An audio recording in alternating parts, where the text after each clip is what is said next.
My name is Taylor McCurdy and I work for Eco Training. I love hearing from all of the viewers. However, I particularly enjoy those of you who have been watching for a few years. Your questions are just so advanced and they really get me thinking. If you'd like to ask a question on WildEarth, you need to register on our website. Once you've done that, head to the live Safari page and submit your questions below the live feed. Join our Explorers program so we can keep on sharing nature with the world. For a monthly subscription, you will have the opportunity to win fantastic WildEarth expeditions, have access to an animal identification app, receive weekly highlights from our shows, and much more.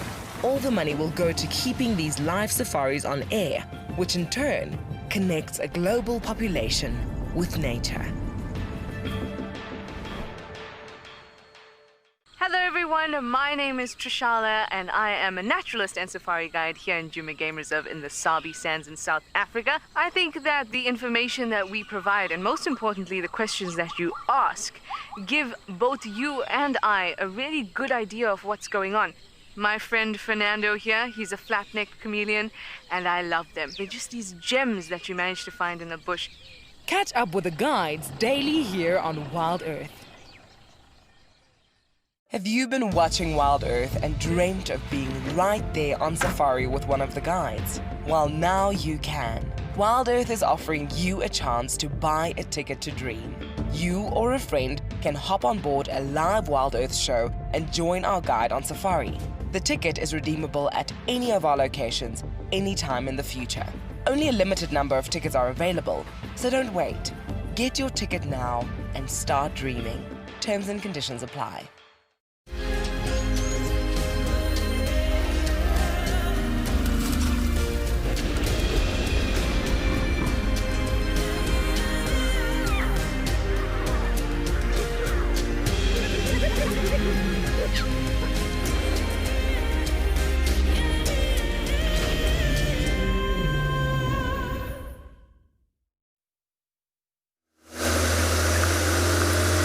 Good morning, everybody. As you can see, it is a wet, rainy morning, which means that, well, it's going to be one of those where we're going to have a lot of luck in order to see things moving about. Hopefully the rain will break at some point, and that will allow the animals to emerge, because most of them will be hiding out in this kind of weather. But anyway, we'll see how it goes. Now, my name is Tristan. On camera, I've got Marcel this morning, and it is a warm welcome to all of you across the world as you join us on this live virtual safari. Remember that you can talk to us, you can ask questions, you can have comments, and well, just interact with us in general, and you can do so using hashtag WildEarth. Also, remember that you can become a part of the WildEarth Explorers program if you head across to WildEarth.tv/explorers. You'll be able to find out all the information about how to do so. So the plan is this morning for me is to try and, well, see if we can find anything. Kalamba was around camp quite a lot last night. The baboons were alarm calling a lot. There was the Pungwe pack of dogs yesterday evening, but it sounds like they were potentially attacked by the Shimungwe lioness, and I don't know yet. I'm still trying to find out if one of the puppies was killed or if it got away.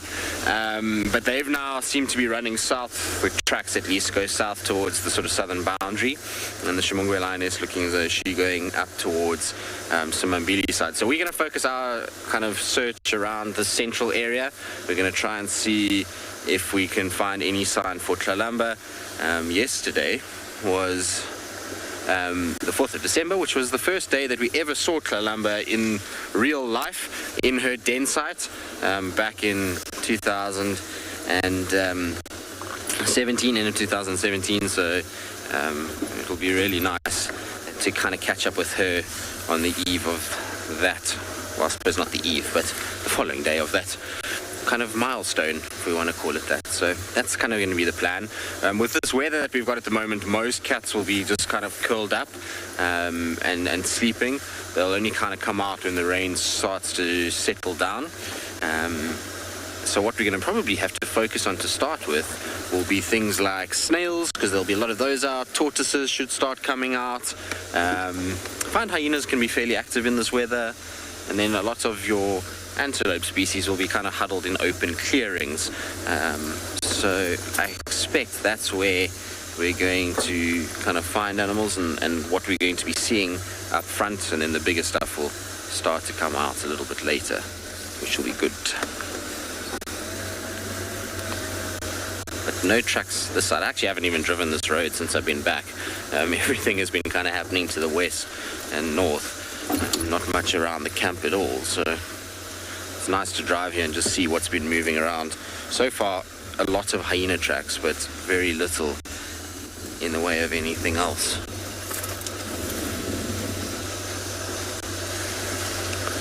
I don't expect any of the water holes to be too active as well after the rain last night and then now this drizzle this morning.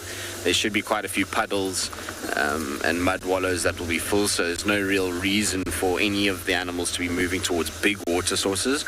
So I expect most of it will be kind of finding things at random in random places, and if they need to drink, they'll just drink from those puddles or the grass itself.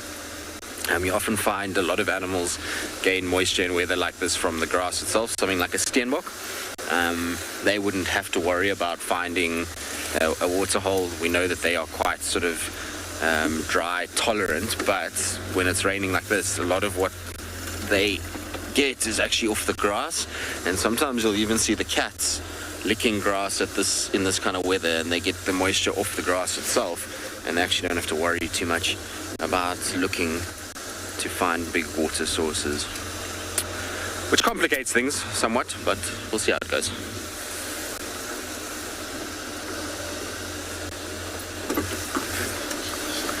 Jerry, no, the animals have condos that they go into when it's raining, and they just kind of go and check themselves in and have a night under a roof and warm beds, hot water bottle.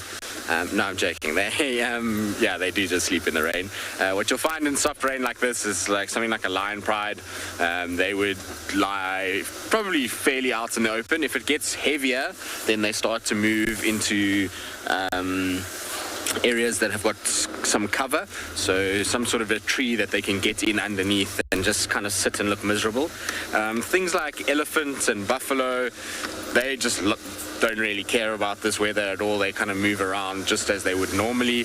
They're not too stressed about these kind of weather conditions. So animals kind of just get on with it. What you will find is that the prey animals, so things like impalas, wildebeest, they tend to favor now more open clearings. So normally at this time of the day, if it's a sunny day and a warm day, they start leaving those open clearings and start heading into areas that have some semblance of shade. But because today is cool and rainy and it's cold and there's a lot of noise from the rain hitting the leaves, you'll find it safer for them to stay out in the open clearings where they can at least see any sort of predator if it comes along. If they stay in those thickets, then you find that they unfortunately are quite susceptible to predation. You will find the odd kind of cat hunting in this.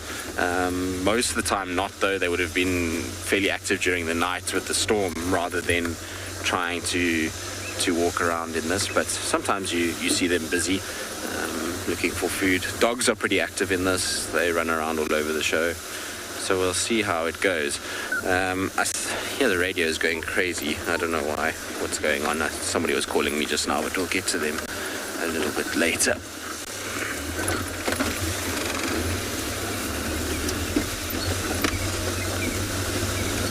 I didn't see any sign of Columba's tracks though. She was on the other side of the dam, but I just thought maybe we'd just check north.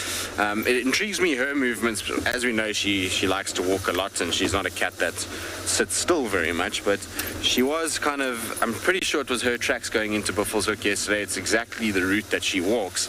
But she must have turned and then come all the way back down again, which is amazing because it's a long way for her to walk and then get back to where Trishala found her. And the reason why I say she must have walked a lot is because that road, Trish had driven it in the morning, and her tracks were on top of that. Now, sorry, Elton, can you just repeat the name, please? It's about Kalahari being ready to mate.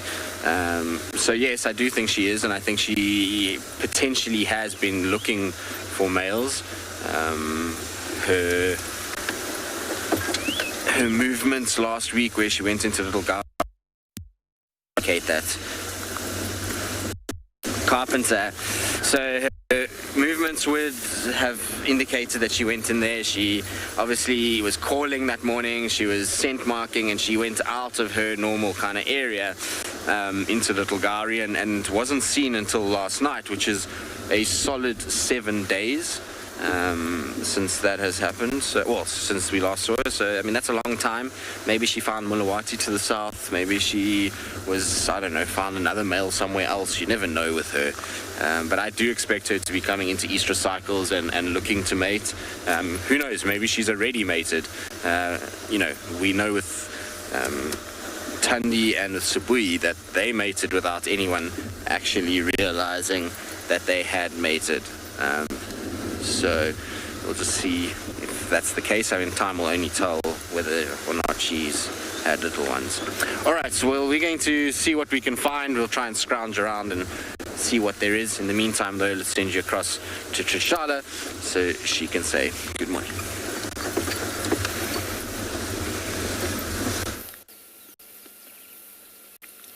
This weather. Everyone's talking about the weather. Well, good luck, Tristan. I hope that he is able to find Princess Kalamba. It was very brief, our sighting with her last night, so it'd be nice to spend a good amount of time with her. Here you can see Djuma Game Reserve. Very, very rainy and gloomy. But it's what we need. We need to have some good rain. So everything gets nice and green and everything gets happy. The bush gets very happy when it's rained about. Hi everyone, it's me, Trishala, and I've got Gert on camera with me this wonderful morning. And we have a lot of plans. Mostly to drive very slowly so we don't get wet or not too wet. And we're not too far from the Hyena Den, so we're going to check out the Hyena Den. And then I think I'd also like a leopard. I just have to also find one. I have a feeling Shadulu today, so we'll see if we get lucky with her.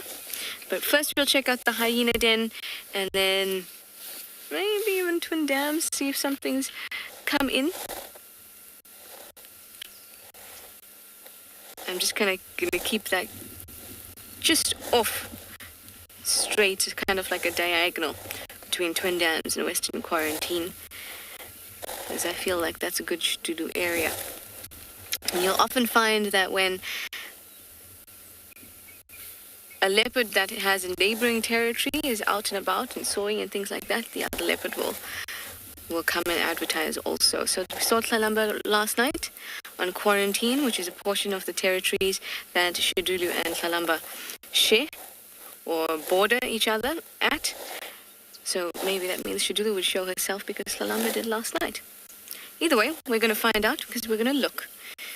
Tracking will be a little bit difficult because of the wet ground.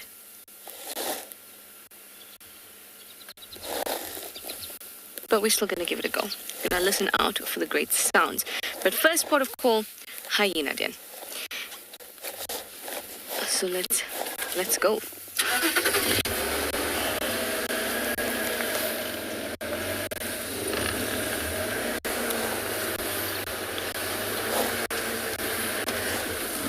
I don't think visibility has been this bad in Djuma in a long time. It doesn't feel... Well, I mean, if you're South African, it feels like summer because this rain is in the summer.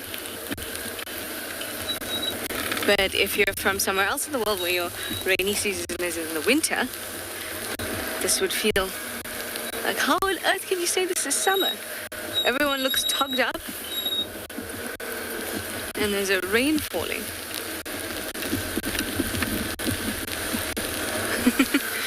We had this conversation this morning. Yeah, it was this morning. Tristan and I were like, it's meant to be summer. Why do we have our jackets on? It was our morning whinge. Tristan's got his full waterproof suit on. If he had some branding on it, he'd look very gangster. Linda! Asking a very important question. What has happened to Fernando the Chameleon? Fernando the Chameleon is gone. He obviously used that tree as his spot during the winter and spring. Because once summer came along, he was gone. And that's just the way it is. That's how it is in the wild. Things are always moving, changing. And now he is commemorated only in art. And 1 or 2 photographs. That's it.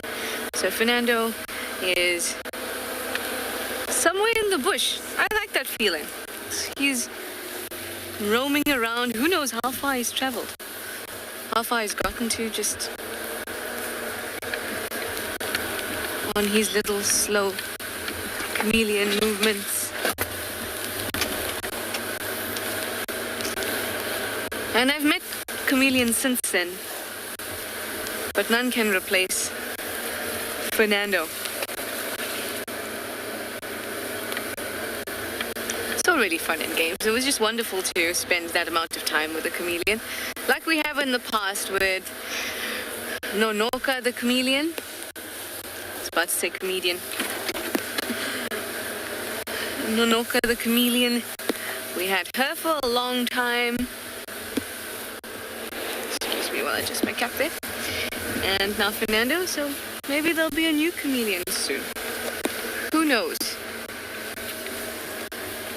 During the summer, though, there'll be lots of movement and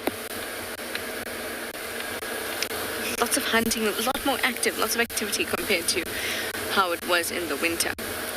So we may see many chameleons, but not ones that stay in the same place all the time. That little guarri bush for Fernando was his whole life, his whole universe. In the tiny tuft of that guarri bush. And we'd make up all sorts of legends about Fernando. When I saw a chameleon that was severely ill, it looked like it had been attacked by something. BK suggested that Fernando may have beaten it up because it's taking its airtime. You know, when he's the chameleon star of WildEarth. Lots of animals have legends like that, created by us. Oh, almost at the den. Like I said, I feel like I'm luckier when I get to the den with you all. On the back of my game drive vehicle with me. So, we're almost there. Let's see. Bring us the luck, everyone. Bring us the luck.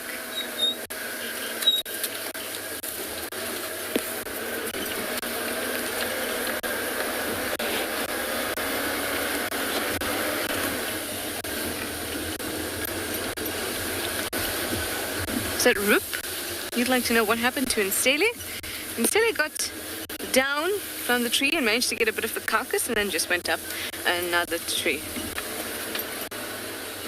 Ruth? I'm sorry, I can hardly hear. Well, lovely viewer who was asking about what happened to Nstele. At the end of show, before show closed, she managed to get down. Wild dogs moved away, she got down from the tree and she grabbed a bit of the carcass.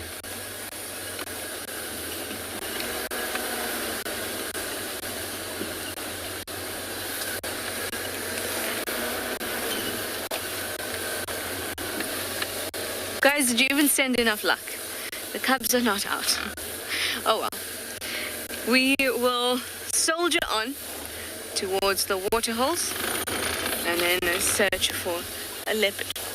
And I'm going to send you over to Kim who has one of those big tank animals that I love so much.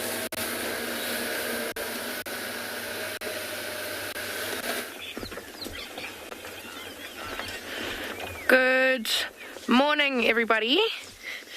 We came out looking for some lions and rhinos this morning, and we have found a black rhino, which we're very, very excited about.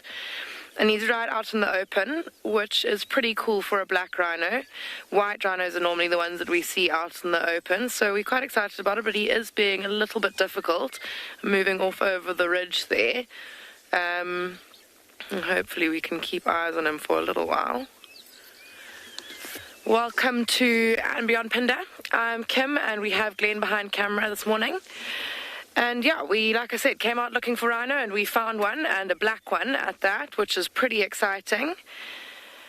And he's very, very relaxed. I think most of our viewers will maybe know a little bit about black rhinos and white rhinos and the difference between the two. But just to explain a bit, black rhinos are usually quite shy. They're a lot more skittish than white rhinos. And this guy has been very, very pleasant this morning, up until now, really. He's been scent marking and feeding. He hasn't really given us too much attention, which is very, very cool. Usually they look at us and make sure to put many bushes between us and them, and often all you can see is just their ears sticking out from above the bushes before they just run away. So it's been quite nice spending some time with this guy. Should I move back, do you think? Probably, I could just see him over the bushes and we find him. Okay. Just thinking about repositioning, but I think we'll stick it out and see what his movements are. But yeah, he's just obviously having a bit of a lazy morning. Moving quite slowly around, feeding and scent marking. He doesn't seem like he's on too much of a mission. Sometimes you see them and they head down, sniffing around and scent marking, and just like on a real mission. But I think his only mission this morning is to keep out of our view. No, it does not. Oh, there. Oh, yeah. Oh, he's just gone. Sorry, we're looking at a bird that's just flown down. I'm going to move forward and see if we can see it again. It looks like a Burchell's cuckoo.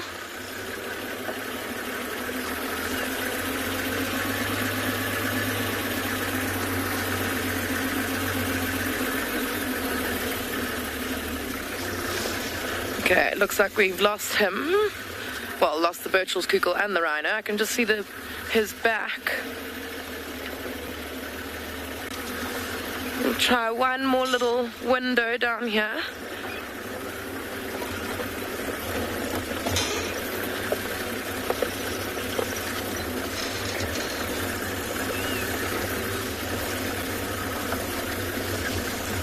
Oh dear. Oh no. Here we go. I think we'll see him from here. Okay, there we go. It's a little bit of a long distance view, but there he is.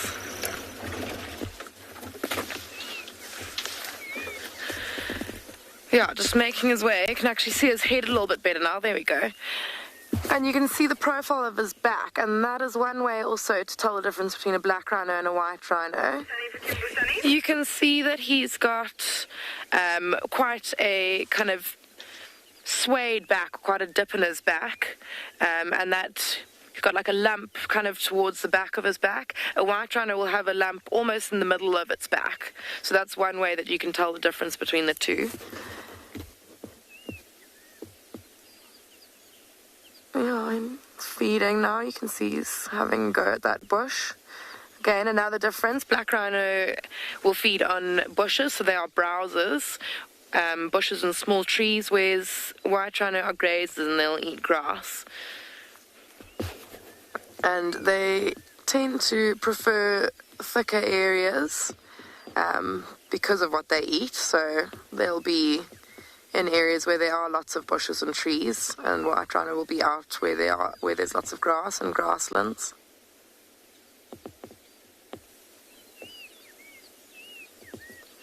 But so special for him to let us just spend time with him like this because, like I said, I'm used to them just running away.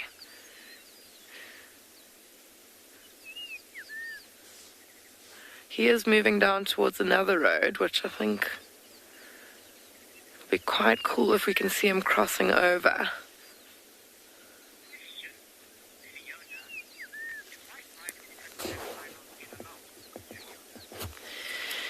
Fiona, they are completely different species, so I'll say that they get on as well as, you know, like maybe a zebra and a wildebeest would. I'm just going to swing around and see if we can get them crossing the road. But they have kind of like a bit of a curiosity about each other, so they... sometimes, or in my experience, I've witnessed them kind of meeting at watering holes and checking each other out a little bit, quite curiously.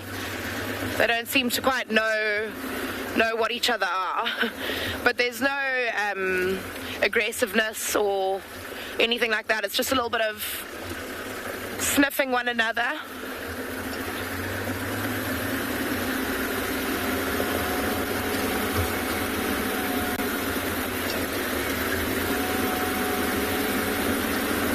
Yeah, they just kind of sniff each other, and then when they decide that neither of them are a threat to the other, then they just go on with their business.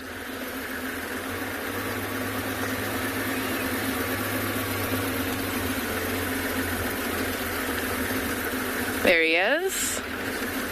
I'm just going to take it nice and slowly because he has been so chilled with us. I don't want that to change.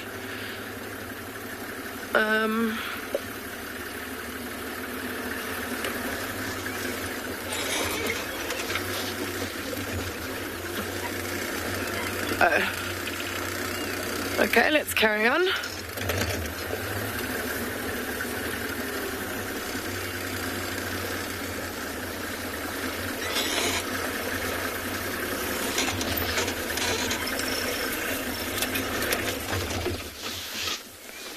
How cool is that? I mean, we're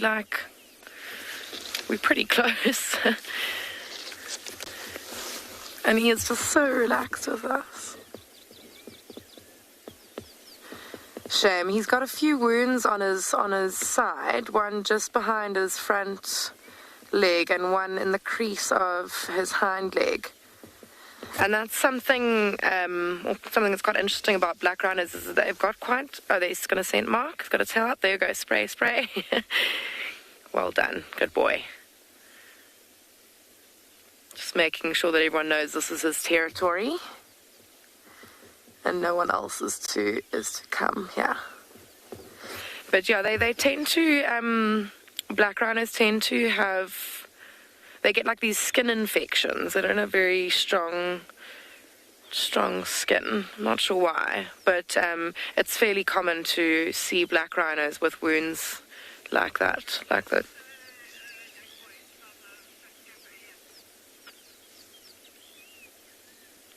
those ones. Just gonna stay here because I'm sure he will come out from behind. Yeah, there he goes. Does look like he's on a bit of a mission. You see he's sniffing the whole time. He's not actually doing much eating. So his goal is obviously scent marking and territory patrol. But I think we're going to stick with this guy. He is going down into a drainage line, which might be difficult to follow him. But I'm going to send you over to Tristan for now.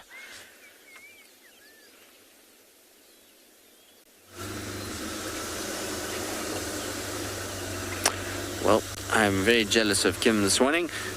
Sightings of black rhinos for us up in this part of the world would be very, very, very, very special. We don't see them much at all.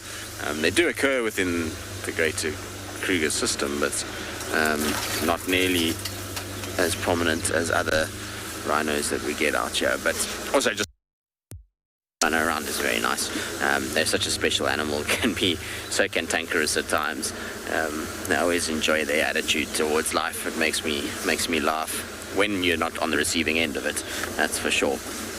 But we're just driving the Milwaukee at the moment. We've been going very, very slowly down the riverbed, and the reason why I've been in the riverbed might be counterintuitive, but it's got a lot of big trees, and so you'll find a lot of animals will come into this area and just kind of sit under the trees and hide out from the rain and not worry too much about the rain that's falling. If they're out in open clearings, then it's a lot more uncomfortable. But while we've been driving under here, a lot of the time we're getting into places where you don't feel the rain at all, and then as soon as you come out into these gaps, it starts to kind of feel a lot heavier. So it's a good place sometimes for multitude of species, from kudus to nyalas to leopards to well, pretty much anything. Birds of prey, it's often a nice place to find owls, as we know, and so it's a place that I like to check when the weather is like this. But today has yielded nothing, not even tracks to work with. It's just quiet at this stage. What might be actually a good idea this morning in terms of looking for stuff is to go and check some of the smaller little mud wallows to see if we've got any signs of froggies. The frogs are often out in weather like this, so maybe we'd be lucky and get, banded rubber frogs or water lily frogs or painted reeds, bubbling cassinas, red-leg cassinas, calling. You never know. Might be worth kind of scratching. In fact, where we're going now, there's a little pan, so it'll be a good indicator of whether or not the froggies are out this morning. I am surprised that we haven't seen an outbreak, or not an outbreak, but a sudden burst of bullfrogs this year, which is interesting. Now, Marcel, did you hear any animals that are? Pests, is that what it was? Elton, sorry. With this rain, it's difficult to hear what's going on, but Taylor...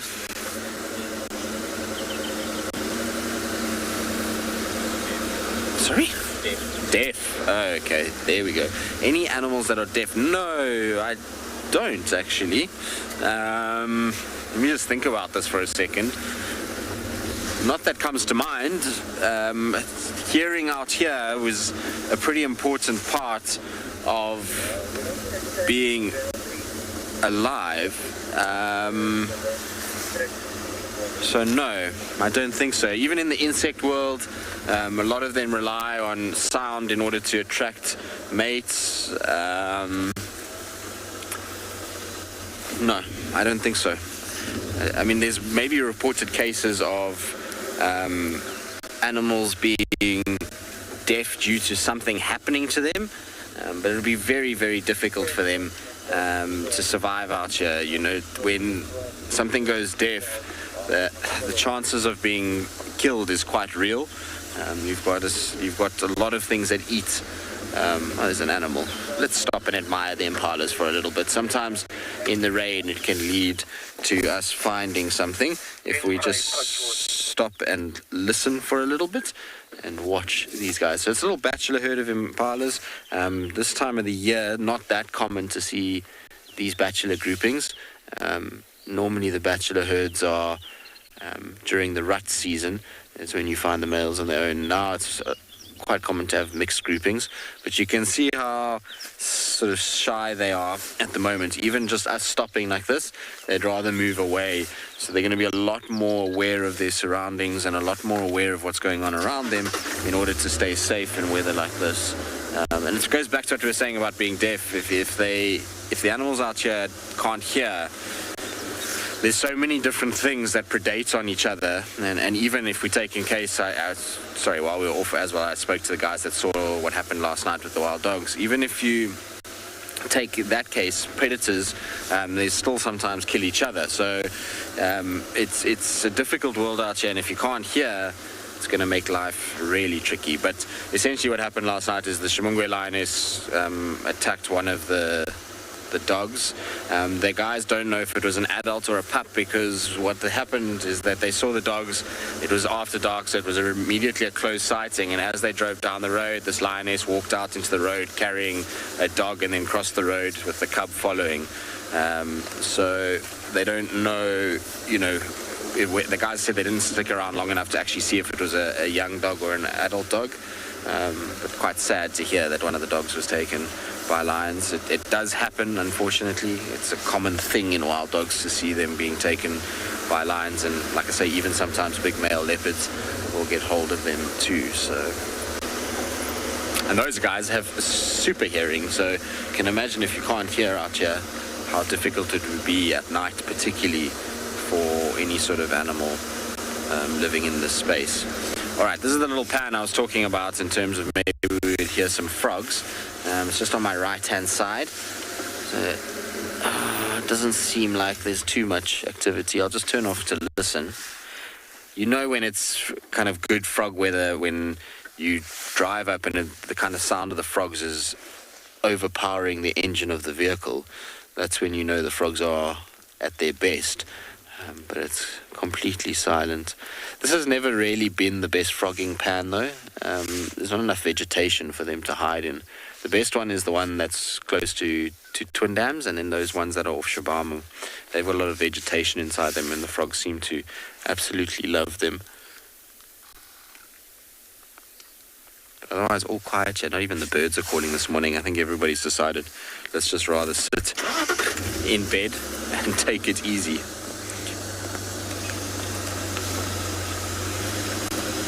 Yeah, yes, that is probably the case. I mean, animals typically, when it's raining, try and seek some sort of shelter, so they're not as visible, so they're not sitting out on mounds, or in the case of the cats, or kind of walking towards water. You must remember, a lot of the time that we find animals is due to water dependency. So either they're on their way to water, or they are coming from water, and they're walking on roads, or they're crossing the road, or they're walking through the bush and they get spotted, or they create a disturbance by doing so. So whether that be elephants breaking branches, or a lion walking through and being alarm called at. So when it's raining like this, you're not getting that same movement that's taking place. You're also not seeing a lot of animals actively mobile. So they're not leaving tracks behind. They're curled up, trying to hunker down, which means they're not sitting proud and prominent. So spotting them is harder. So game viewing is always more difficult in weather like this. And for birds, their feathers get so damp and wet that flight is a lot harder than if they were dry. And so they typically also just sit and hunker down and wait for the rain to pass before they start being active. The best time to be out though is just after the rain breaks. So if you get a rain like this and then it stops and that sun just comes out, that's when you start to see a life kind of exploding everywhere. You see birds flying everywhere, calling, making a lot of noise, insects that are out.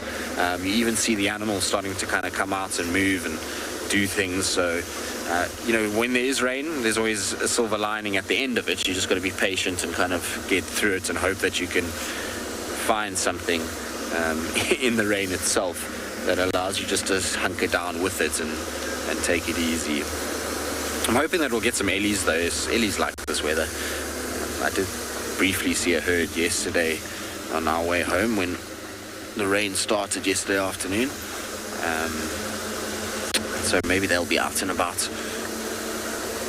Although they were quite far north from where we are right now, that's for sure.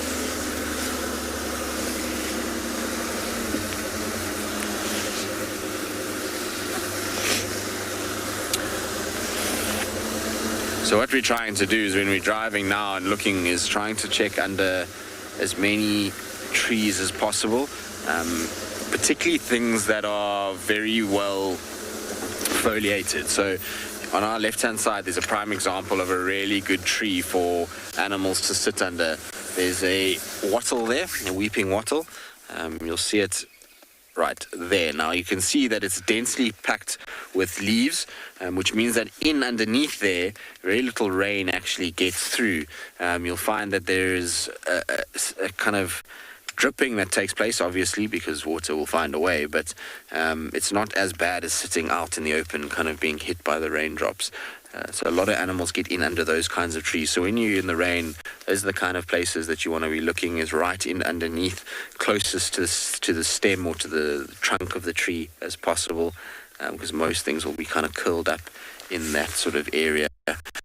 Now you will see the cloth from myself frequently. Unfortunately, this kind of rain is the worst kind of rain for the camera lens because it's so light, it drifts, and it hits the lens all the time. So I do apologize if you see that wiping. It's part of being out here in the rain, unfortunately. All right, let's carry on. Let's see what else is around. The nice thing is no one's really driven this area this morning, so if we... hopefully there's something that's going to pop out for us, given that we're going where nobody else is. Anyway, we're going to carry on. We'll try and see if there's something in the meantime. I'll send you across to Tim, something in a tree.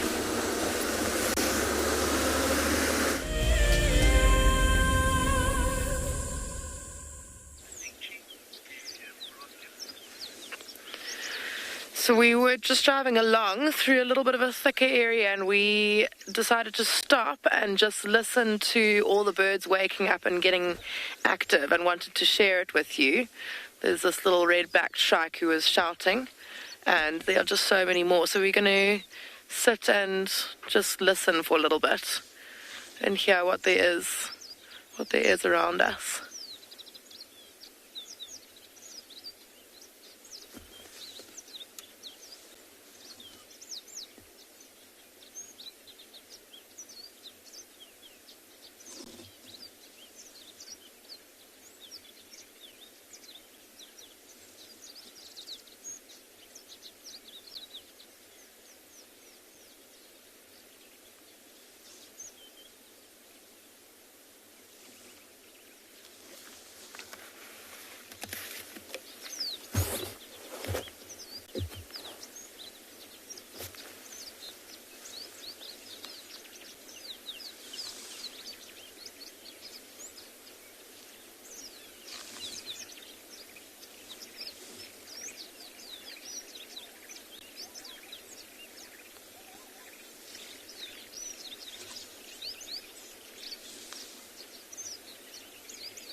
Something so kind of energizing about listening to birds in the morning. It's like helps to just wake you up and get you ready for the day. Hear the yellow-fronted canary, which was that beautiful chittering, and even a zebra in the background, which was just beautiful.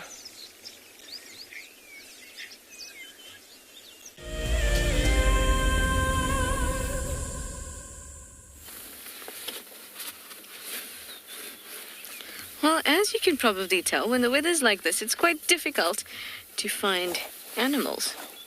So we've been doing a bit of art appreciation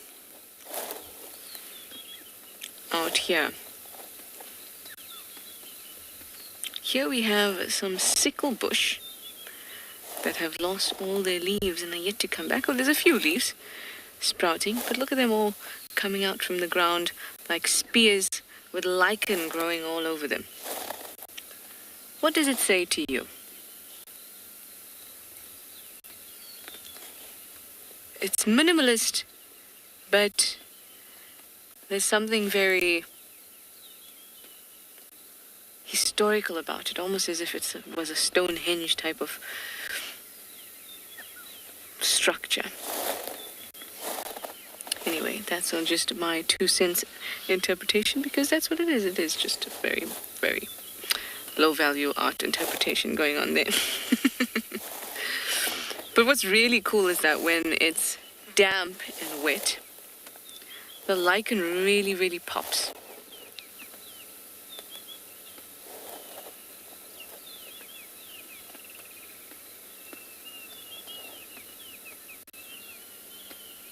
Hear the wonderful birds. Tweaks, Cuckoo. Lovely. Here you have some different types of lichen too. There's the long furry type, or mane type of lichen, M-A-N-E, as well as the typical frilly lichen that we're used to.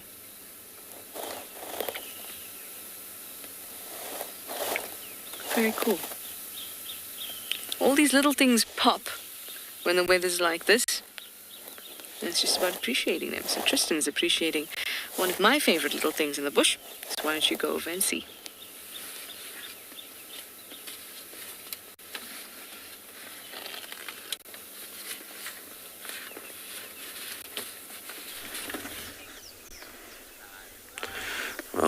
Trishala's looking at Sicklebush. We have found ourselves an animal. It's time to rejoice. No, I'm just joking. There's a little scrub hare that's sitting there. Now, most of the time, we don't see them at this time of the day. They're already kind of hunkered down and hiding away. But due to the kind of cool, overcast, dark conditions, you'll find a lot of these more nocturnal animals might still be out and about. So in weather like this, you often see things like civets, honey badgers, even sometimes porcupines still milling about. And that's just based off the fact that it hasn't gotten as light and it's not hot. It's easy for them to still move around fairly undetected, and so that's why you see them. But this one doesn't look that happy. You can see that little nose is going all the time. You can also see how the fur is matted. It must be a horrible thing to be an animal of that size in weather like this, because everything is wet. And wherever you go, your fur is just getting damp. It must be cold. We often talk about the kind of heat management that scrub hares have due to those big ears. The problem with that is that it also is counterproductive in really cold weather.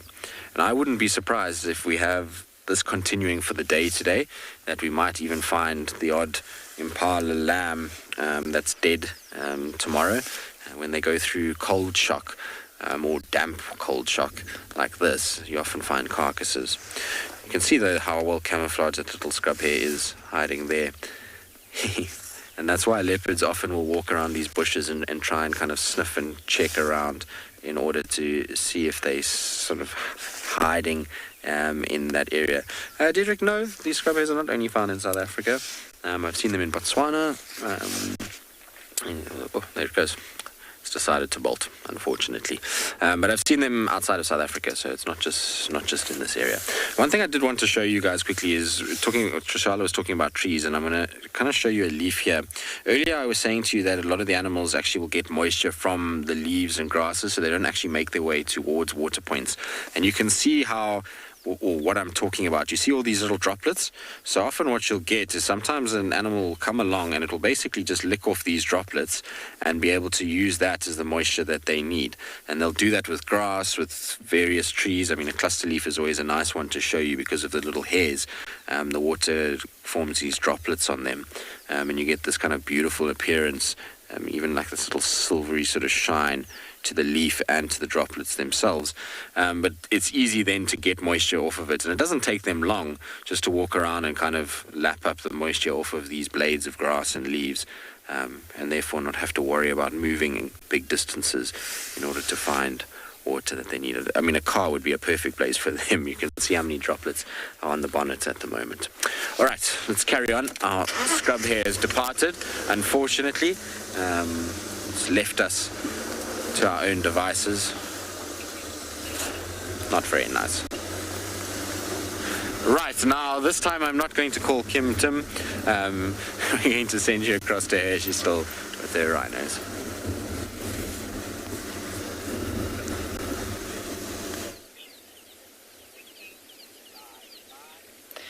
So we have now come across to white rhinos. Even though in appearance these two look far darker and almost black in comparison to that black rhino we saw earlier. And I'm sure that most of you know, but I will just remind you that black and white rhinos are not actually named because they are different colors. They have very, very similar skin tones, I'll say, but it's more to do with their kind of size and shape and all of that. The white rhino was actually called the wide-lipped rhino because they've got a very wide and square lip, whereas the black rhino was called the hook-lipped rhino. And there was a bit of a loss in translation, and people thought that they were called the white rhino as opposed to the wide-lipped rhino, and then the other rhino was just, as a result, called the black rhino. But these two are slick with mud, which is quite interesting because it's quite a cool morning. So the reason that they are slick with mud is not to keep cool. It is obviously to ward off flies and muggies and other parasites and things that would irritate the skin. And with all the rain and then heat, there are quite a lot of those around at the moment. So they've obviously found a nice mud wallow this morning early and lathered themselves in mud. I'm gonna...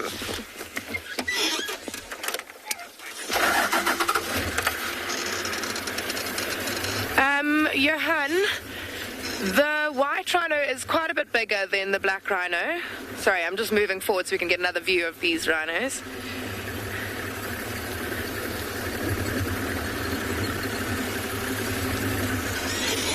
There they are. But I'm going to quickly look in my book so that I can tell you exactly what the difference is in terms of weight. Oops.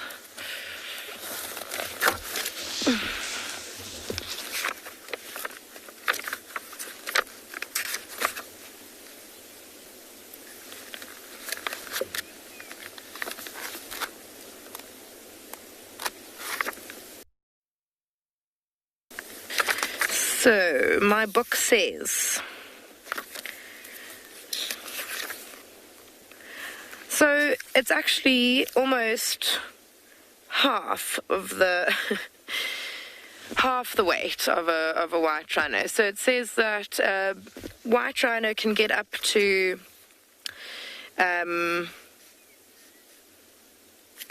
2,300 kilograms.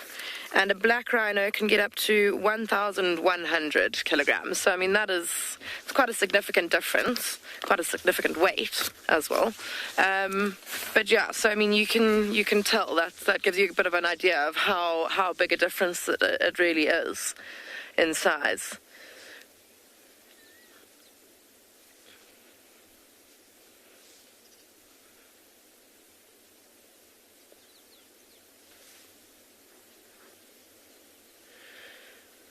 Yeah, it looks like this is obviously a mother and calf, but that calf is quite old and should actually be on its way, and it's probably that mother hasn't become pregnant yet, and that is why she's obviously letting him hang around a little bit longer than he actually should be.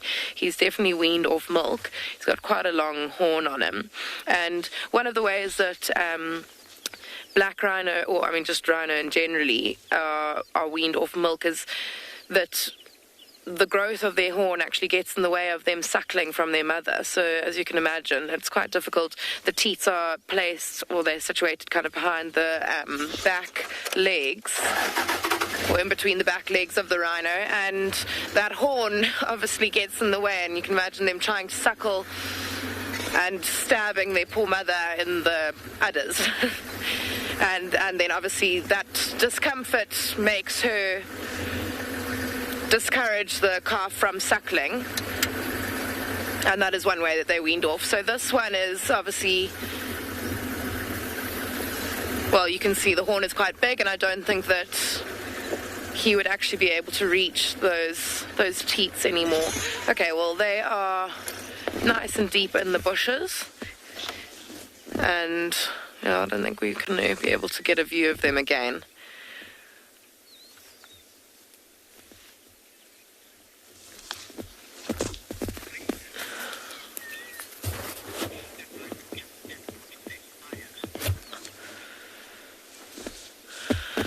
Louise, that is an interesting question, one that I've not given much thought to before. Owing to the fact that they have very big round feet, I think that it would be highly possible that they could stamp out a fire. Whether or not they would, I can't say for certain, but my thinking is that no, I don't think that they would go up to a fire and purposefully put it out. I think that it is in their best interest to just avoid fires at all cost. Although they do have very thick skin, I'm sure that they would be susceptible to being burnt, and that would do them no good. So instead of trying to put out a bushfire, I think they would just run away from it. I also don't think that they are kind of clever enough to think oh dear, there's a fire, let me go put it out. So no, I don't think that that is something that a rhino would do. It is possible for them to, because like I said, I mean, like us stamping it out, they've got quite nice big round feet. I think that they'd be able to if they were, I don't know, if they wanted to. I just don't think that they would ever be inclined to do that.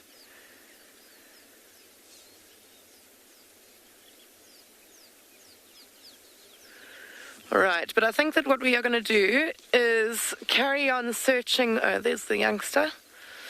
Carry on searching for the lions that we are looking for. They were in this area yesterday.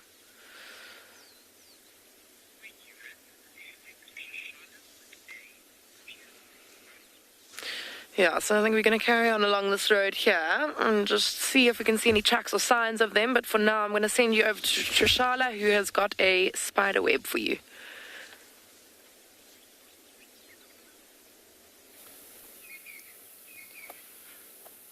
What a lovely guari bush we have here. Dun dun dun! It's not just a guari bush. It is a beautiful spider's web. I love looking at spiders' webs in weather like this because the fine droplets of rain get caught in this web and they look like pearls. Look at that. How pretty. Does make it sag a bit. But I'm willing to put up with the sagginess to see the beautiful drops of water like pearls. It really is a nature art day.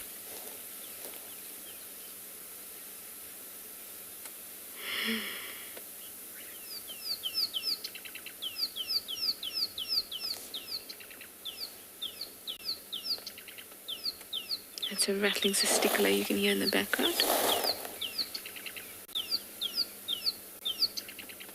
Oh, look at that. It almost looks like a piece of jewelry, something you put on your head or something like that. It is amazing. Arnie, you'd like to know how spiders produce their silk? Spiders have two very special proteins that they produce inside of them. Spidroidin 1 and 2.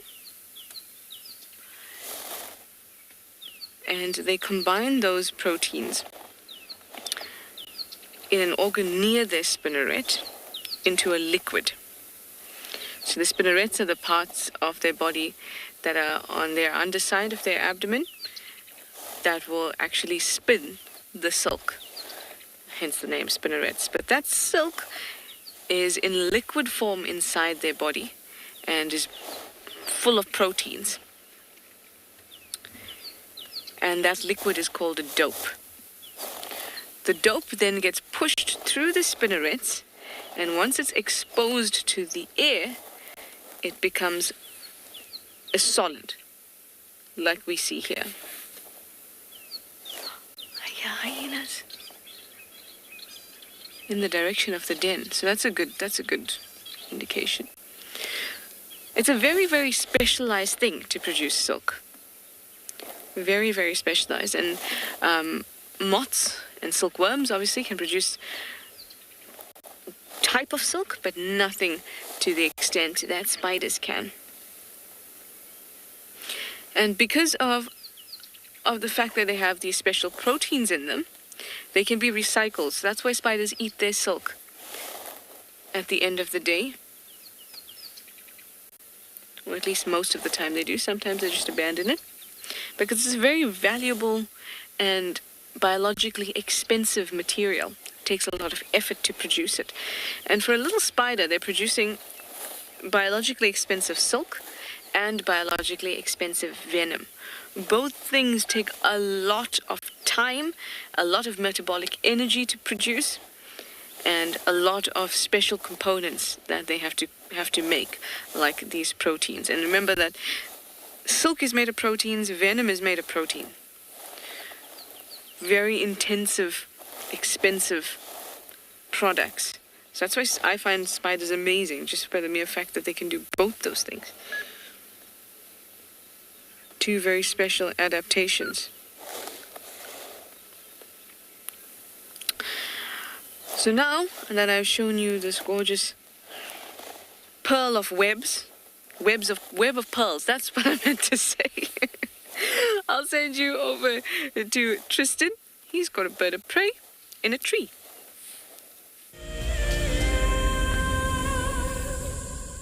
What fascinates me most about the animal circle of life is the intricacies between the large and the very, very small. I mean, it's very easy to go out there and find the large.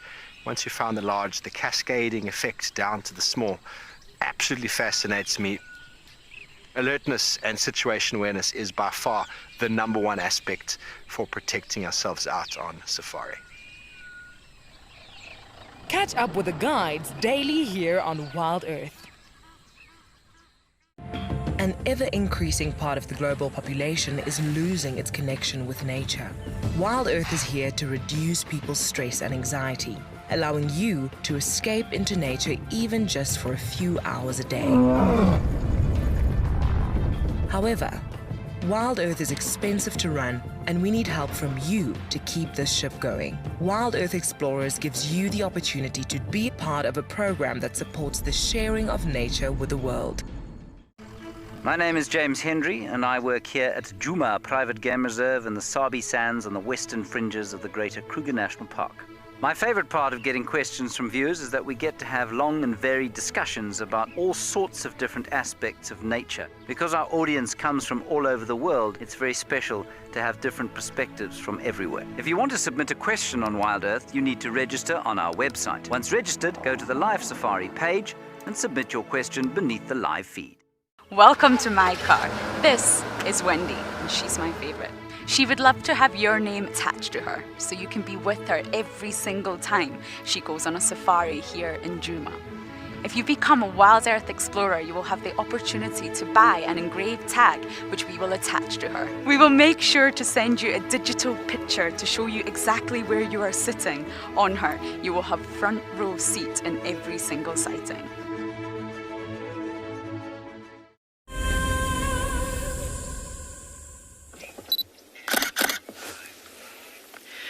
So we are having an extremely lucky day. We came out looking for rhinos and lions, and look what we have found. Some lions. We literally drove maybe 50 meters down the road from those rhinos that we saw, and voila. So it's this female, and then there are 3 subadult male lions with her. So she's probably the mother of those males. But I mean, she is just looking so extraordinarily magnificent. She's kind of looking out past us over the view behind us. Just basically showing off how beautiful she is. Oh dear.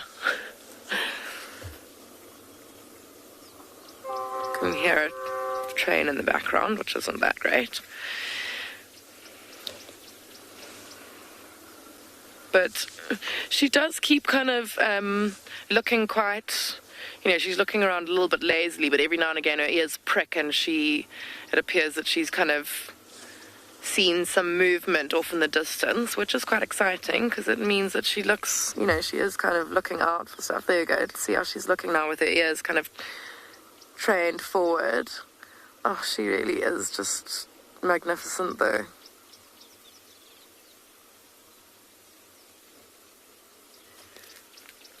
And just the way she's sitting so upright like that, it's so pretty. And then she's got her 3 youngsters just lazing about. They haven't even put their heads up since we've been sitting here.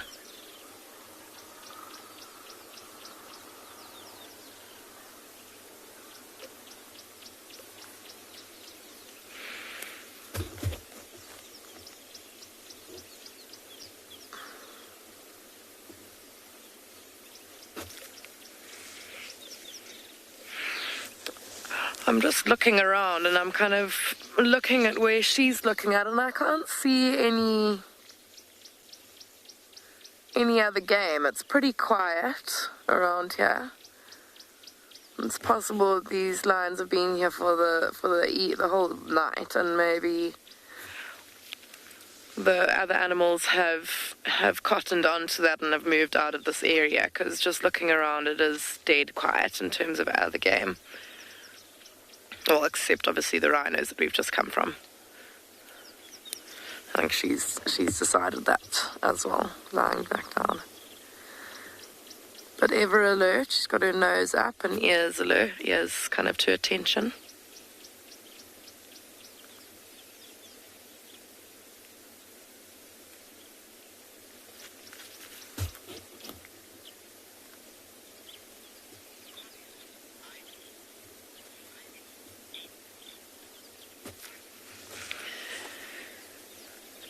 Ivy, she could be deep in thought maybe about where her next meal is going to come from. I don't think, like us, that lions ponder the meaning of life, unfortunately, although it does look like that could be what she's doing. I think she's probably just looking out and thinking, where are all the animals for me to hunt? But they've chosen quite a nice spot here where they've got a nice vantage point. They can see quite far through the valley and up onto the next hills. So if anything does come into view, then they will definitely know about it.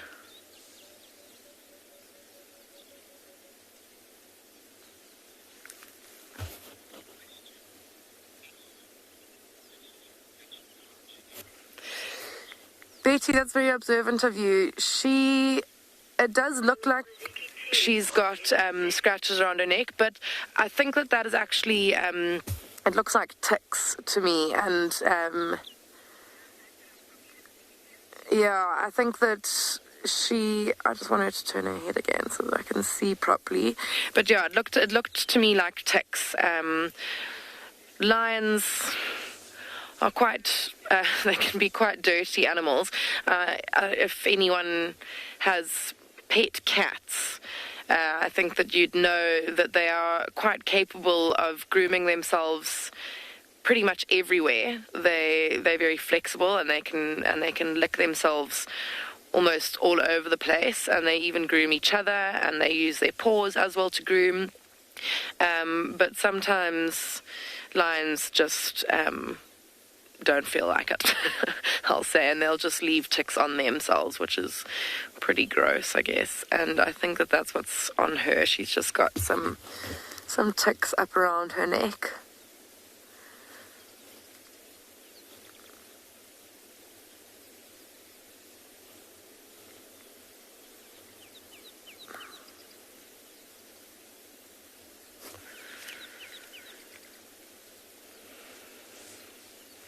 Yeah, but this is turning into quite a classic lion scene, just all sleeping and lazy.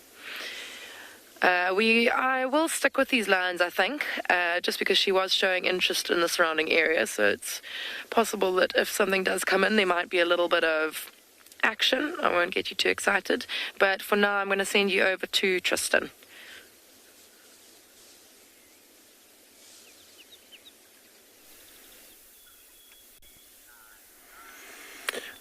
While Kim is looking at lions, we have found little paw prints in the soft, muddy sand. You can see that there's 4 delicate little prints that are walking along, and that's for a female leopard. Now, which leopard this is could be debatable. It could be Thandi, it could be Sibui, and it could be Langa. Any of those 3. We're right on the southern boundary, and they're kind of walking into this drainage line. So I'm just going to check around here, see. I know that Sibui and the cubs have spent a lot of time in this area lately, and so it's possible that it's one of them that's around. But what you will notice with those tracks is that they're pretty easy to see. So this is after the heavy rain last night, but it looks like slightly before the rain we're experiencing right now. Those tracks are clean, but there is a little bit of water that's kind of pulling up into the sort of surface of the track, and it looks like there's a few little droplets in the track itself.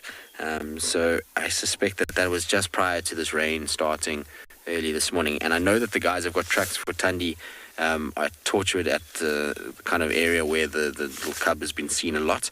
So I'm not sure if these continue all the way there, which we'll check now, or it could be maybe, like I say, one of the other two, and we'll just kind of have to figure it out by following the tracks a little bit. But it's always nice when you see fresh little paw prints like that in the soft sand.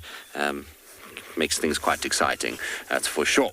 And we know leopard, even from this distance, even though I haven't even gotten out to go look, I can see from here it's leopard, nicely separated toes, nice and round, size, everything, shape, just has to be a leopard. The only thing you could confuse it with would be something like a hyena, and hyenas, well, they would have toes that are close together and squished and almost make little banana shapes with their toes, so you can tell pretty quickly from far away whether it's a leopard or hyena in soft sand like that. But what's interesting is it looks like it goes in. No, they're back on the road here. I can see them just walking along, so we'll try and see if we can figure it out. Now, I know a lot of you have been asking about Junior and what's happened and all those kinds of things, so to fill everybody in so that we're all on the same page, Junior is well, we refer to him as Junior, but he's a male lion that was then, well, part of the Nkahuma Pride, left during the Birmingham sort of takeover, and then became dominant around Auburn, and then was called the Auburn males by the guys up in the north of Manyeleti, as well as in Ngala. He was seen on WildEarth lately at Ngala itself, and generally moved around kind of the northern side. But he was, when was it?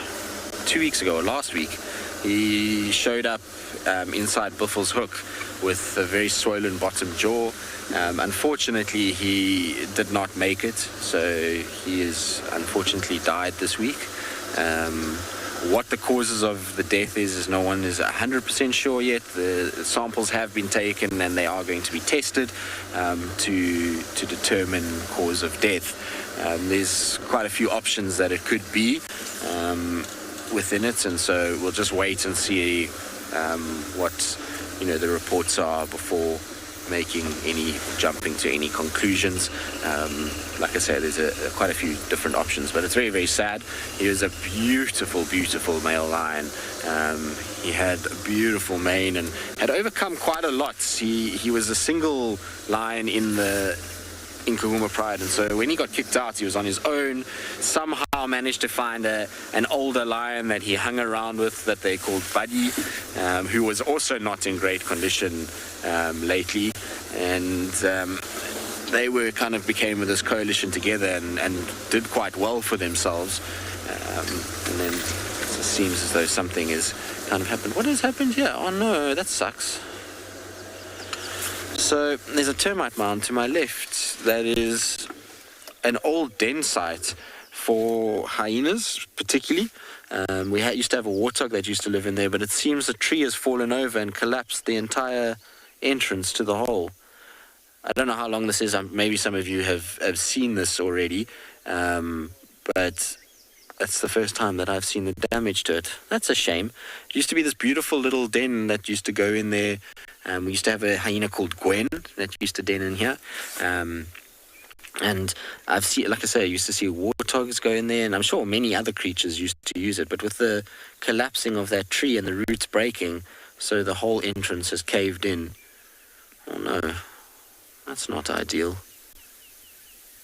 Anyway, one of those things, I suppose. You get these things happening. It's from all the rain, unfortunately. As it gets wetter, the weight of the trees and the termite mound itself starts to dampen and the roots pull up. Could also have been something like an elephant that walked there and pushed that over. But that makes me sad. I used to like this den. It was always one that I checked because it was sneaky. It was a place where animals could sometimes be and you wouldn't even know about it at all. They would just kind of hide out here. I reckon we drove past a few leopards in that little mound, particularly in weather like this. It's part of the reason why I was checking, just to see if maybe this leopard didn't just kind of go in and hide inside that hole, but most definitely is not doing that, given the condition of that mound right now. I don't don't see any trucks though coming this way. I just want to check Gari Main to see if it's gone south. If it's gone south, we know Sibui or Langa that's gone that way. Just got to remember that I've got a roof on because I keep driving into trees and having a clattering sound as it hits the side of the roof. But yeah, back to the Nkuhuma mail. Like I say, it's still pending as to what exactly is going on with him. We don't 100% know. There's, like I say, a few different options that it could be, from snake bites to various other things, which will all come out, I'm sure, once the pathology is back and everything is done and the autopsy is finished. All right, in the meantime, let's follow these leopard tracks and concentrate a little bit and actually focus on what we're doing. And while we do that, let's send you across to Trishala.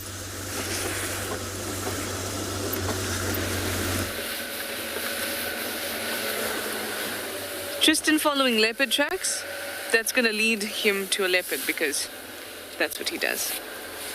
Anyway, I am offering you all tree cambium for the day. Here is a marula. And that ready bit that's exposed there, that's the cambium. And lots of animals like to eat it. I'm going to show you why they like to eat it. Well, I mean, not show you, but I'm going to find some and I'm going to eat some because it's quite nice. You just have to make sure you get a nice thin piece. Yeah, that'll do. So underneath here is or rather this is the outer bark, and then there's the inner bark. Oh, this is actually a great example. That's the outer bark there. There is the inner bark. And then this is the cambium. The cambium is a layer of cells that is most active and will produce cells outward to create the bark, and then produce cells inward as well to create the sapwood, or what you would know as the heartwood, or what you'd use for fires. It's also called the xylem wood. So the phloem will be moving sugars that are created from the top via photosynthesis down, and the xylem is sending up water from the roots up to the tree, or up to the leaves. And that's how the whole vascular system of the tree works. So if an elephant comes and pulls all of this out, or if I come and pull all of this out, then I'm disrupting the flow of sugars from the top to the bottom and from the water from the roots to the top. And that means that basically it's like severing the tree. It doesn't have to be broken in half for the tree to not be able to transport nutrients. This layer, if this layer is gone, that's it for the tree. This piece of cambium is a little bit dusty. Maybe I take a new one. Oh, that's a goodie. That's a goodie. So generally, this one's a little bit dry, I must admit. Generally, they taste quite sweet. But now I just look like a scrub here.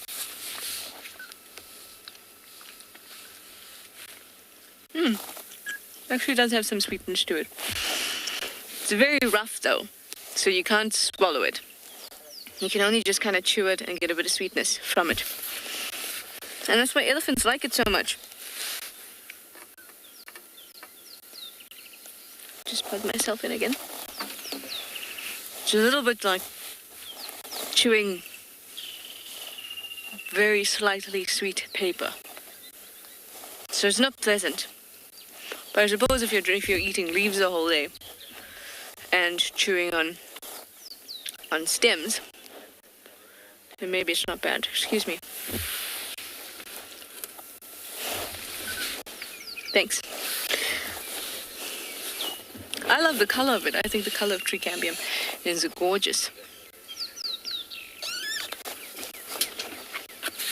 Shame, poor thing. So that means that on one side of that tree, there's no sugar and water transport which is a very interesting thing because trees are way, way cooler than we give them credit for. In fact, we're going to keep on talking about just how cool they are, but I'm sending you over to Tristan now so he can give you a bit more of an update.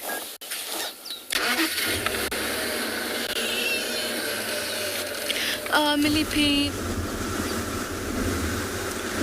Well, unfortunately, we had a great spotted cuckoo, but it flew away, which is what birds do sometimes. They can be the most frustrating creatures when it comes to doing live wildlife, because they are always the ones that set you up for failures, that they'll sit there beautifully posing, and as soon as they're about to come to us, they'll fly away.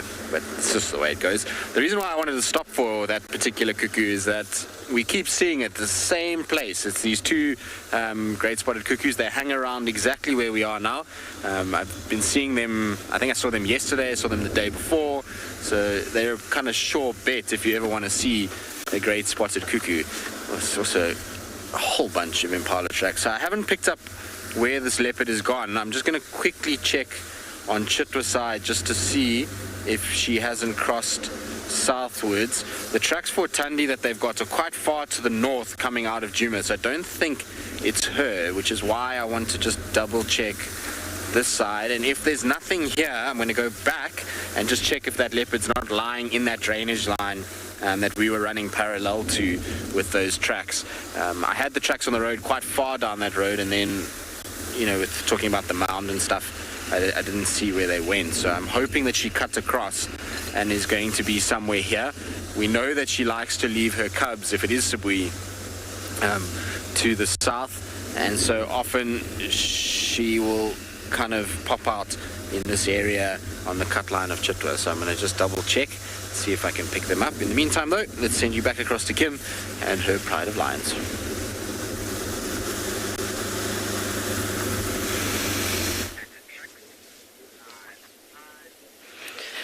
So we've repositioned slightly so that we could get a look at the 3 sub-adults. The one did have his head up, but as it goes, as soon as you came over, he flopped his head down. There you go, he's having a look at us now. But yeah, they're all 3 males, these 3 youngsters. They've got little manes starting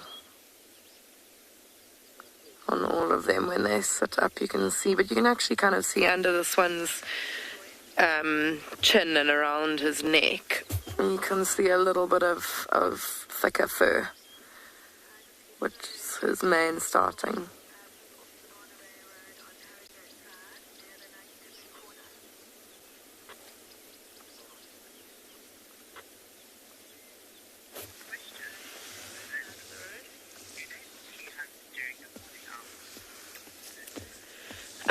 Lynn, they don't really have time-specific hunting sessions. They're very opportunistic, so they kind of will hunt when they see an opportunity that they think is going to be successful. And I would say that they're more kind of governed by temperature rather than timing. So mornings tend to be a little bit cooler than the middle of the day, and that's possibly why they would maybe be hunting a little bit more at that time of day, but not necessarily. Today you can see it's quite overcast. I think it's going to be pretty cool for the whole day, and then it's fair game for any time of the day. Just depends on when they're going to see something that they want to catch. But yeah, I mean, it is common belief that lions are nocturnal and hunt during the night and early hours and of the morning, but I dispute that, because I've seen lions hunting at all times of the day. So yeah, it's not limited to nighttime only.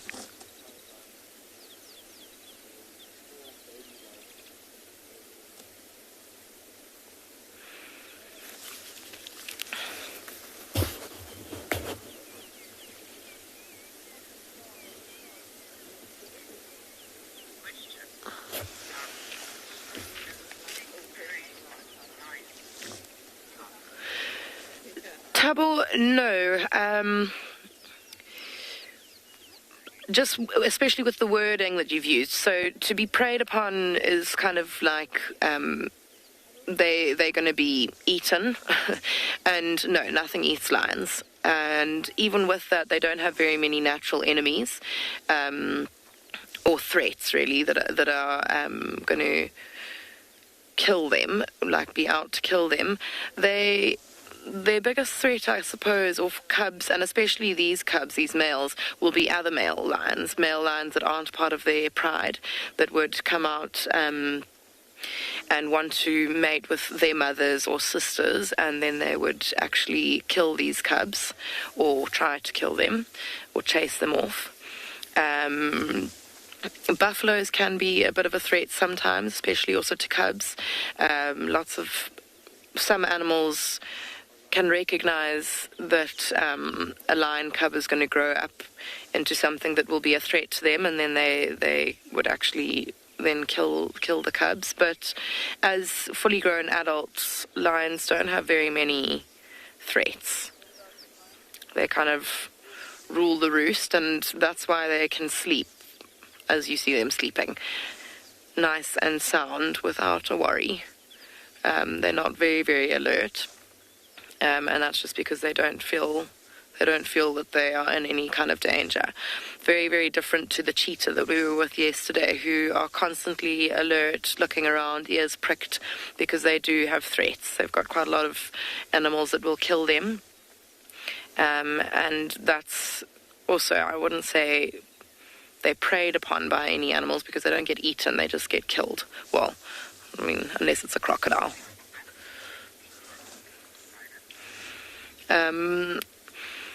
Not sure that these lions are going to do much. They're looking very, very sleepy. I think that we will stick around for a little bit longer just to see if they don't give us a little bit of action. But for now, I'm going to send you back to Tristan.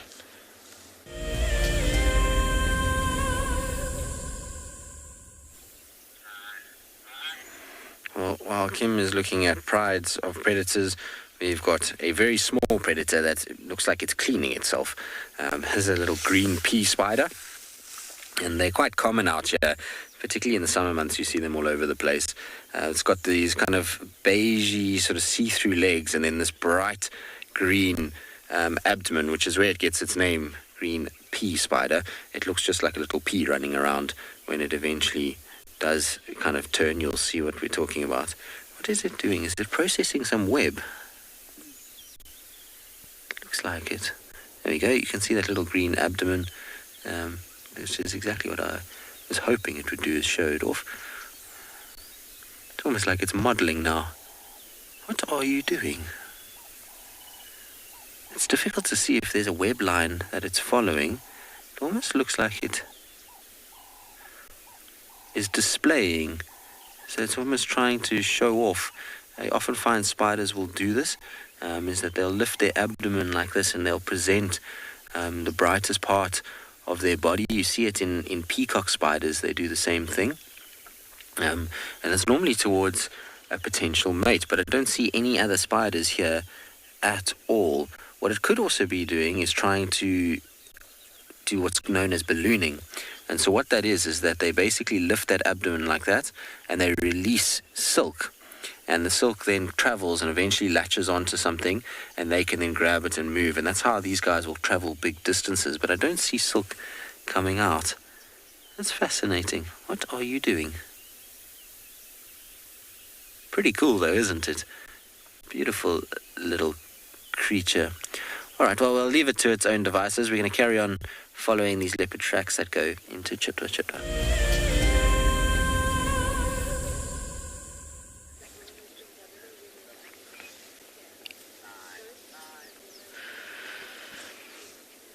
There's really not too much changed here since you guys left. Still just sleeping lions. I'm kind of willing them awake for your sake, but it doesn't seem to be working. Just having a real nice sleepy morning.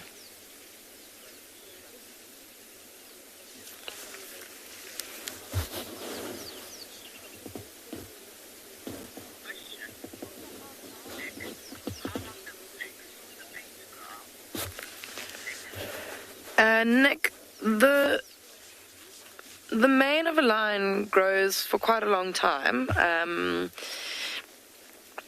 I would say that it's probably fully grown at about 4 years old. It's a big full mane, but I think that it probably carries on developing even past that. It just kind of maybe slows a little bit in its growth, but it'll probably full out and carry on fulling out throughout the lion's life. But I'd say that at about 4 years old is when it's like a really good, full, healthy looking mane. Oh, we've got some ear twitching and eye openings over there, but that is all.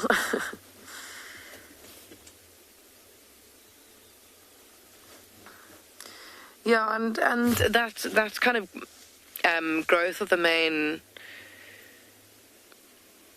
falls pretty much at the same time as when the male lions become their most dominant. And so, I mean, these three males are probably about 1.5 years now, and at about 2 years, their mane won't be much more than it is now, a little bit more, but at that point, their fathers will probably kick them out of the pride. They'll start to get quite aggressive with them, and they'll chase them out of the territory, deciding that it's time for them to go and find a pride of their own. But they are still too young at 2 years old to go and actually take on another male to take over a pride. So they'll be nomadic for about 2 more years, and at about 4 years old, around about the time where that mane comes into full, they'll then start to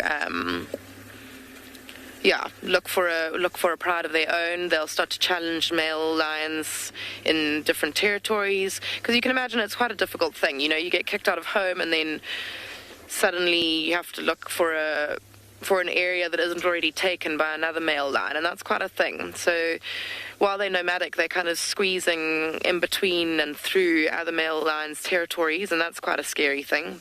It's quite a risky thing, and they actually have to try and be quite elusive. They have to try and stay out of the way of those other males. Oh, nice stretch. And then, yeah, when they feel like they're big enough and strong enough, they will then start to try and push other males out of their territories to find their own, or take over their own territory. You can see his mane under his neck there now. It was quite nice to see the mane quite well now. But, okay, 2 of them are up, so I think we, again, will stick around, and hopefully we get a bit more than just head up, but we're going to send you over to Tswalu with a surprising bird.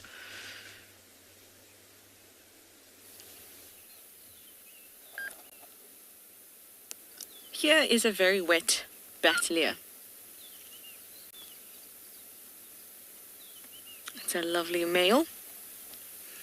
It's trying to keep itself and its feathers in good condition despite the rain and the wetness that it's experiencing.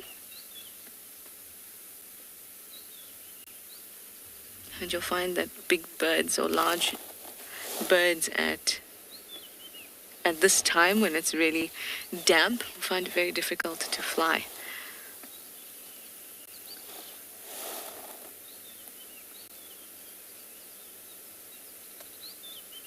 As you can see, perched, waiting for it to warm up just a little bit, and for the air pressure to increase. You see, when it's a low air pressure, that's when we have storms and rains, and basically what you'd call bad weather. It's a low pressure system, and birds actually need high pressure in order to create lift. And at the moment, it's low pressure and a lot of the space, because air is not just empty. All that air is a collection of molecules, gases. And now there's lots of water vapor in the air also. So that means they're going to find it very difficult to create the lift that they need. They can still do it. It just means that it takes a lot more energy. To fly takes so much energy already that birds have a higher body temperature than we do. It's closer to 40 degrees Celsius.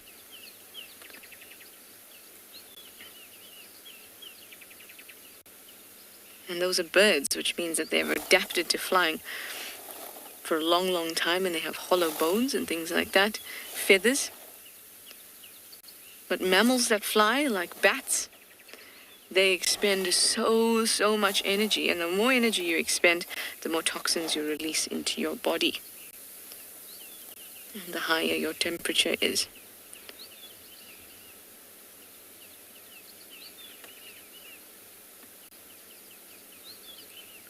Look at it, having a good look. It's aligning all of its feathers, making sure all its flight equipment is in good condition.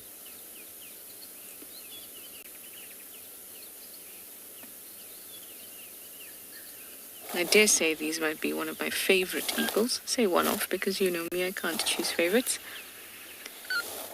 But I love their colors so much.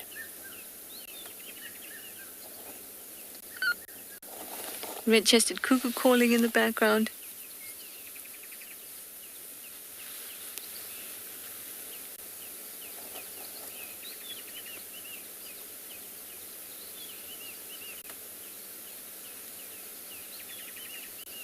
Look at how well it uses its beak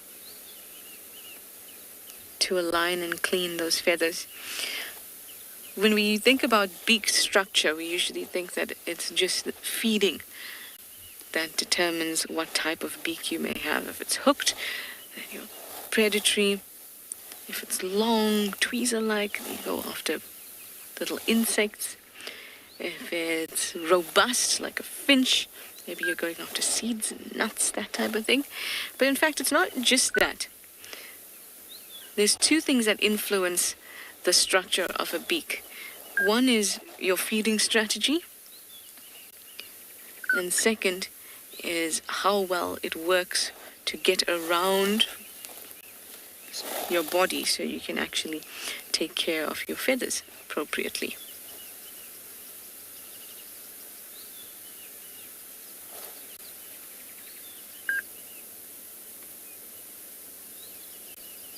Samantha, you want to know what the wingspan of this Batellier is? It's quite large. It's about 1.8 meters. And it's quite a stout bird, because when it puts its wings out, you can see that the wings are very, very long.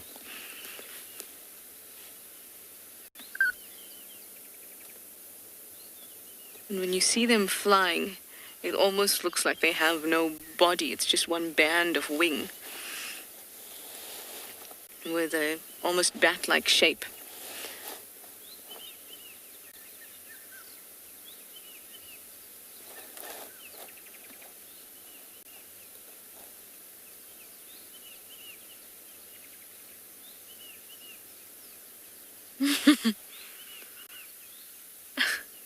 Anna-Marie, you said this poor Batellier, so bedraggled and wet. Certainly, but at least it's got a breeze going where it is there that'll help dry it off, but probably make it a little bit chilly. Luckily, as I'm sure lots of you know, feathers are excellent insulators.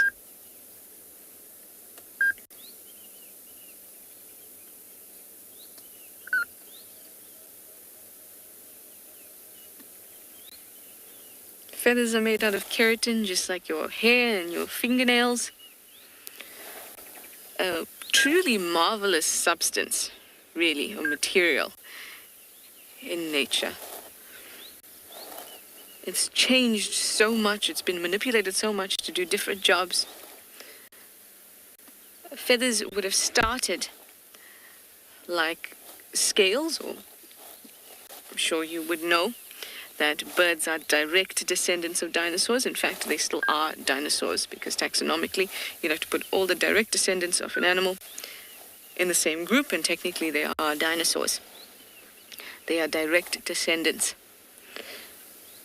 And early dinosaurs would have had scales, and then those would have then been adjusted by fraying at the edges.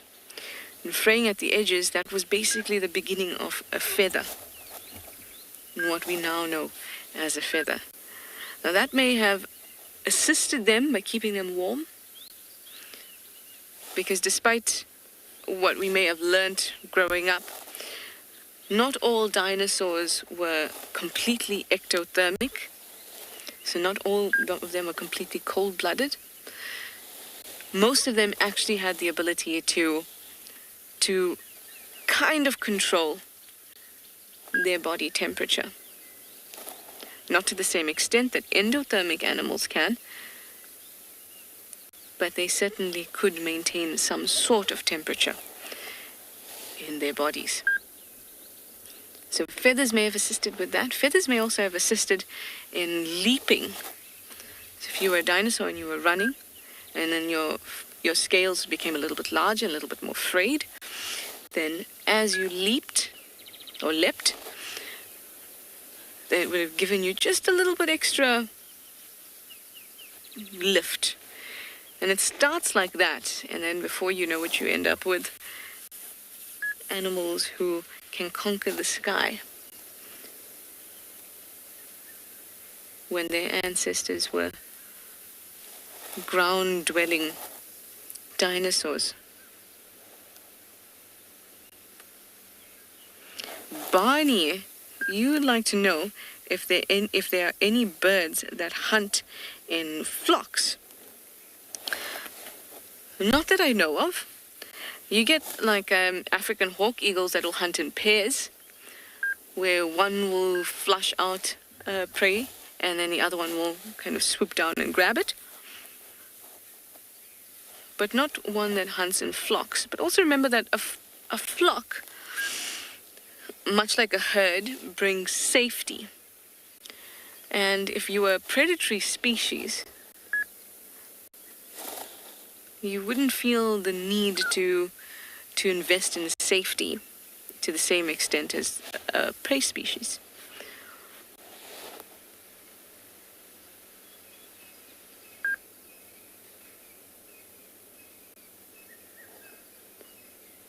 Sometimes we see a whole lot of basileas hanging out together, but they certainly are not hunting together, and they certainly don't create a flock.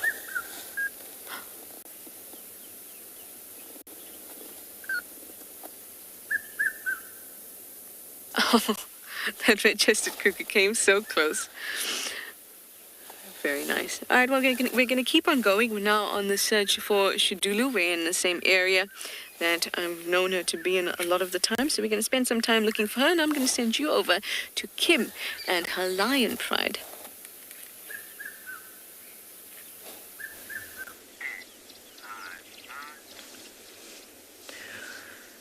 We are still here with our lazy lions. And Glenn and I were just discussing the difference in mane size. So we've got two heads up now, and you can see underneath their chins and around their necks a little bit of mane. And we were discussing how I think that the one on the right-hand side's mane is a little bit bigger or more developed than the one on the left, but the one on the left has got quite a bit more darkness in the mane. And with a little trio like this, it's often the case that there is one that is a little bit more dominant, one who kind of leads the way and calls the shots a little bit. He'll be a little bit bigger, he'll have a bigger mane. And often, yeah, sometimes, well, it's believed that lions with darker manes are more dominant. There's a common belief that the more testosterone that an animal has, the darker its mane will be. I'm not sure that there's any truth in that. I don't really know, but I feel like it's more just a genetic thing.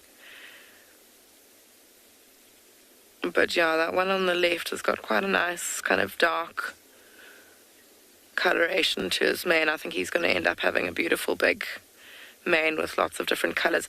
These guys' dads do have quite nice dark manes with a bit of orange and dark, kind of almost black, which I'm sure that will be passed down to these three.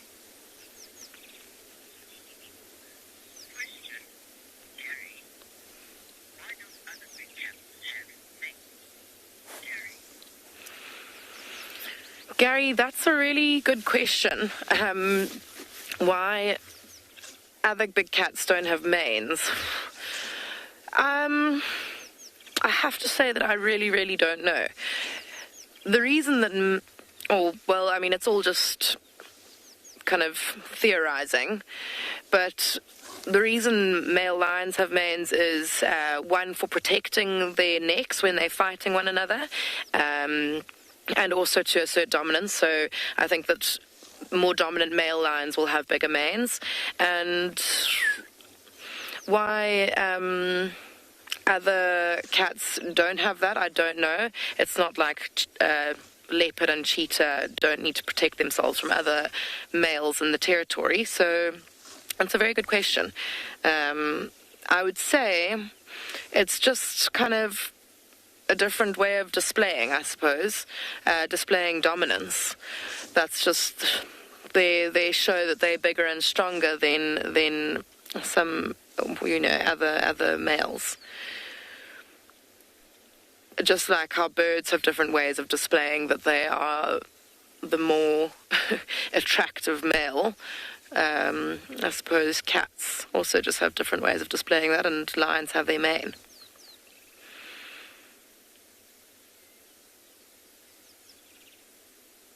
Yeah, but that is interesting.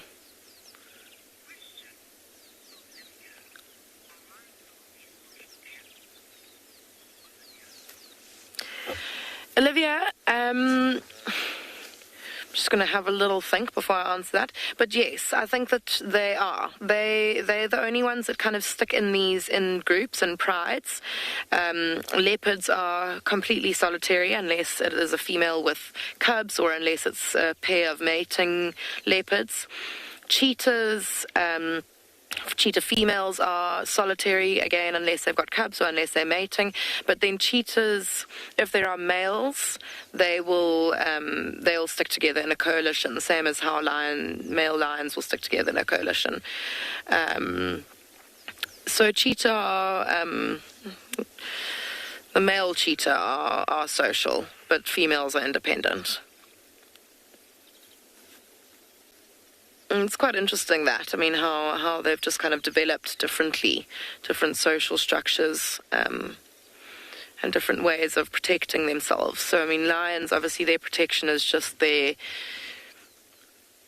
strength and size and number, whereas leopards are very strong, but their protection is more being so elusive. So instead of fighting off danger, they'll rather just completely avoid it and stay out of harm's way, whereas lions will are happy to kind of face it head on if they do come across it. And yeah, I guess they just feel more comfortable to do that because they are in a group. Quite interesting.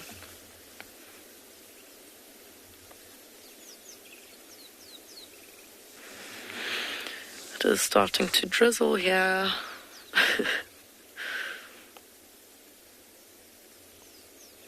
Shame they are getting a little bit irritated by flies.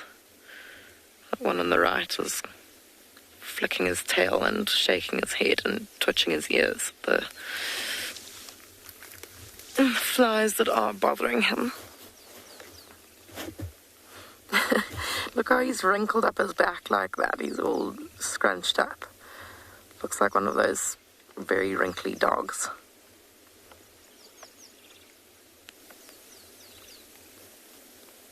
Oh, shame, the flies really are getting to him.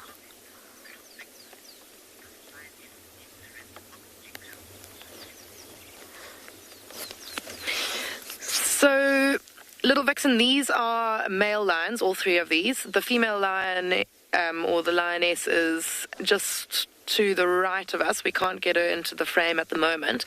But yeah, that's another interesting comment about oxpeckers and lions, because lions don't tolerate oxpeckers, and oxpeckers, I think, have learnt that lions are not not very amiable hosts for their ox or for their pecking. I mean, like, they shouldn't need oxpeckers. You know, oxpeckers are useful for the animals that they frequent, such as buffalo and giraffes, because there are quite a few areas on a buffalo or giraffe that those buffaloes and giraffes can't get to, you know, whereas lions, like I was saying earlier, can get to most parts of their body to groom and clean it, and they just choose not to, which is, I can't understand it. It's like seeing a tick on your leg and just leaving it there, which is pretty nasty. But, oh, we're getting a little bit of action. Come on, guys. All right. I think we're going to stay because there's some movement here. We'll see if there's any more movement. But for now, we're going to send you to Tristan, who has got another cat that we've been talking about this morning.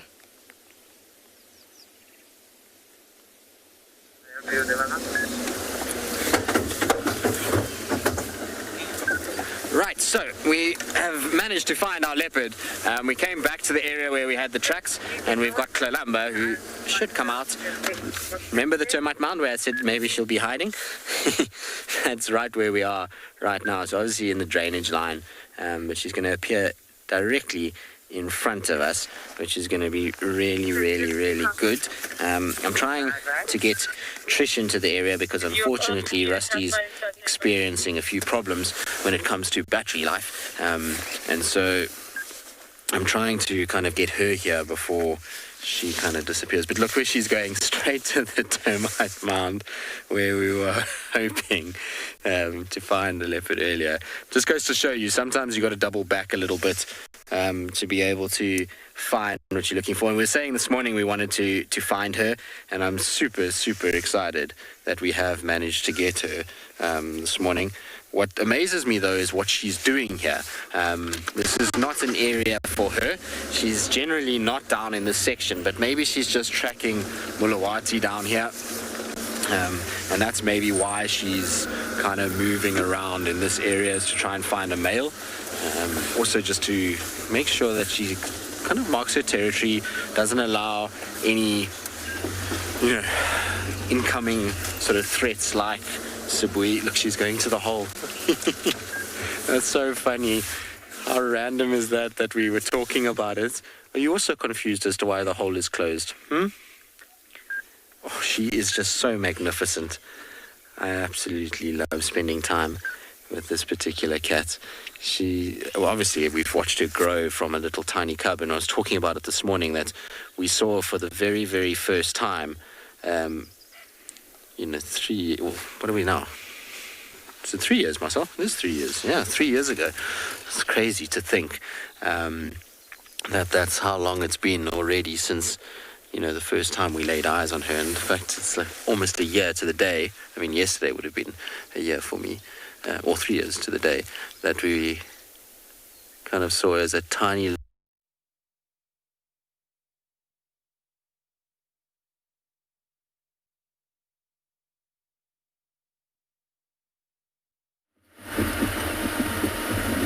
Sorry about that, guys. But don't worry. I'm going to take over from Tristan so we can still spend some time with Kalamba. He will probably have to head back to camp, just because of some vehicle issues. But at least you got to see Kalamba and Tristan for a little bit.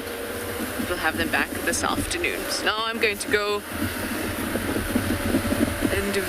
and try to very quickly, but with the rain roof it's not easy to move very quickly. So we'll go medium paced towards Kalamba.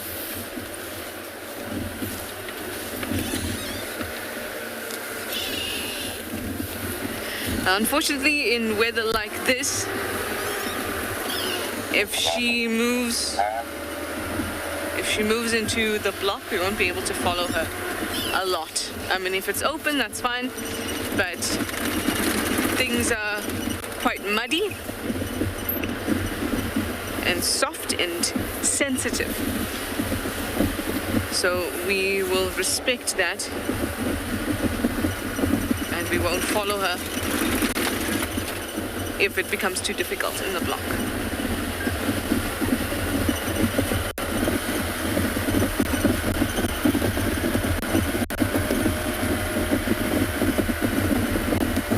I'm sorry if you can just hear wind.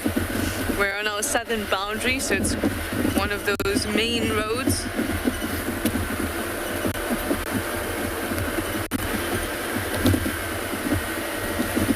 Chantal, you'd like to know how much rain the Sabi Sands gets? Well, in the summer specifically, we're probably looking at about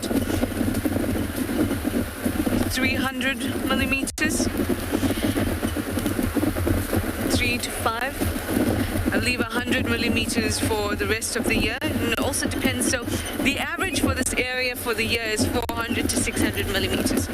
And then the majority of that falls in the summer. That's why I say maybe 300 to 500 in the summer.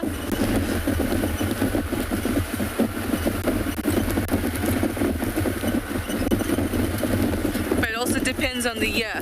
Maybe it's a year of drought, maybe it's a year of good rains like last year. So it very much depends. But on average it's 400 to 600 millimeters.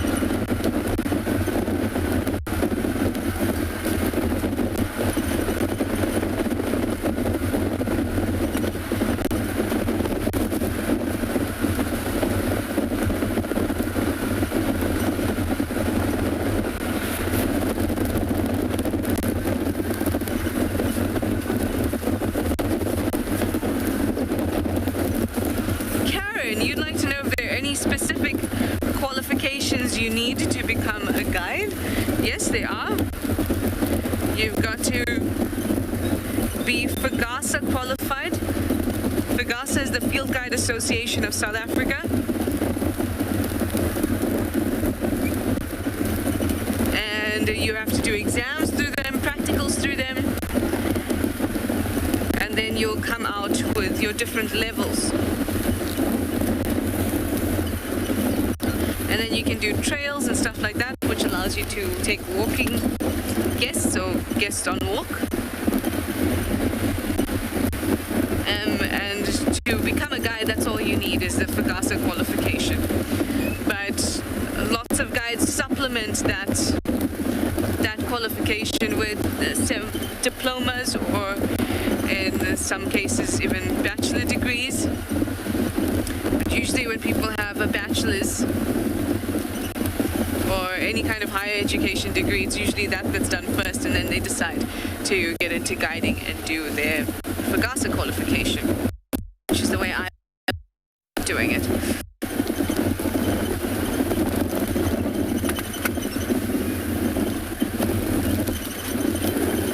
We're halfway there, everyone, halfway there. I'm just gonna have to listen to the radio to see if she's moved.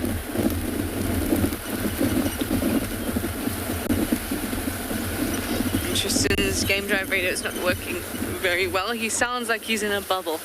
I wonder if it got wet.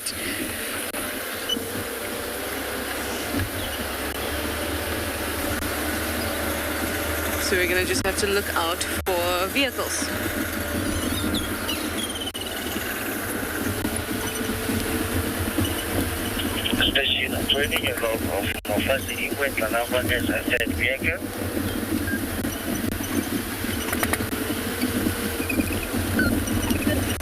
Trish, come in for Trish.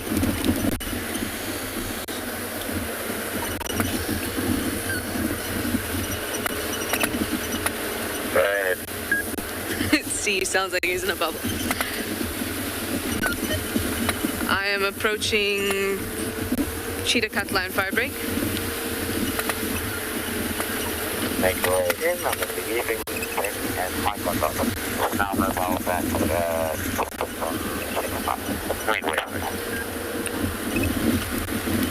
Can hardly hear you, but I'm going to come to the break and then see if I can see you guys.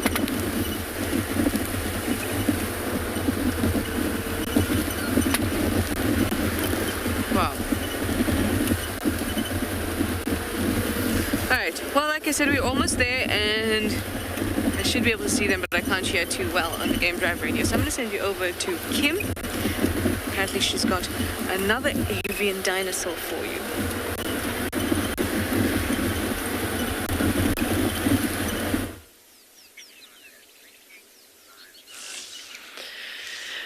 We found another redback trike. They are fairly common at this time of year. They are palearctic migrants, which means that they migrate all the way up to North Africa and even some of East Asia and a little bit of Europe.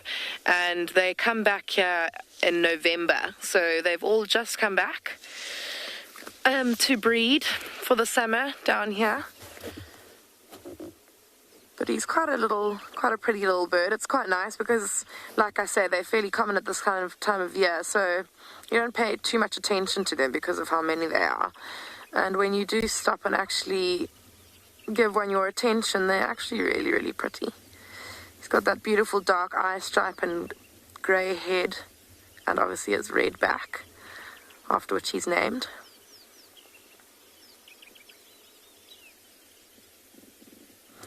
Shrikes are really cool little birds. They're kind of like tiny little birds of prey because they prey upon insects and little lizards and things like that. And some of the bigger shrikes, like the fiscal shrike, actually even prey upon other small birds, like the waxbills, which is pretty impressive. I've actually watched a fiscal shrike like hawking, which is a way of the name of a type of hunting. They like sit up on a perch and then they dive bomb down. And I've watched one dive bombing into a little group of mannequins, little bronze-winged mannequins, and I mean, like, how cool is that? It's like a little bird of prey. I mean, they're not actually raptors of any kind, but they'll still go for it. It's quite... yeah, they're quite impressive to watch.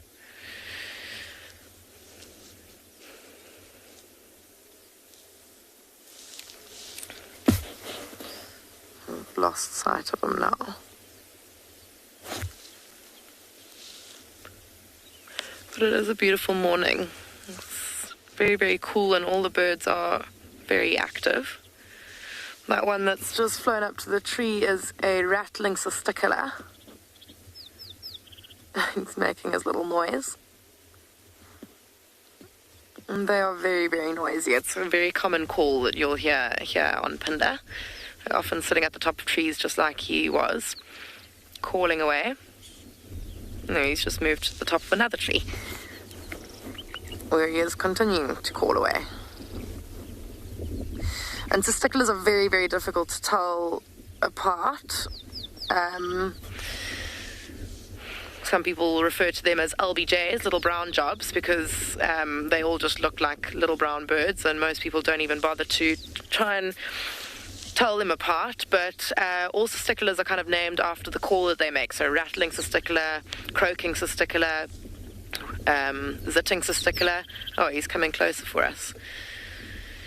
And that's just because, unlike the redback shrike with his red back, the cisticolas don't really have any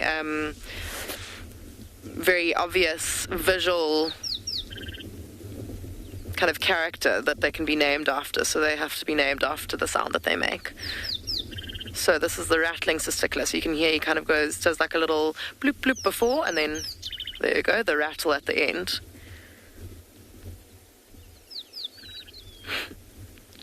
Very busily shouting his business to everyone who will listen to it.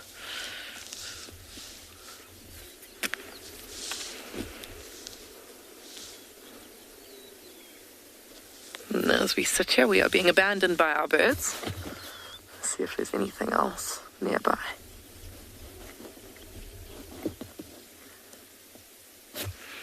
It's quite an interesting fallen over log over here that we can see has been made use of by animals who would wallow.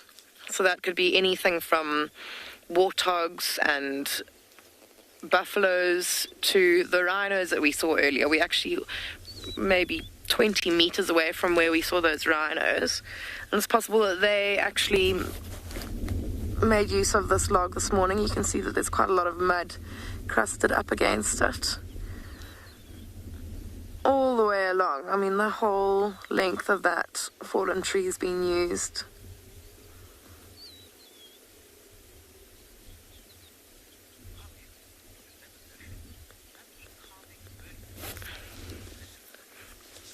Yes, Elizabeth's commenting on the beautiful calls that we are listening to of all the birds.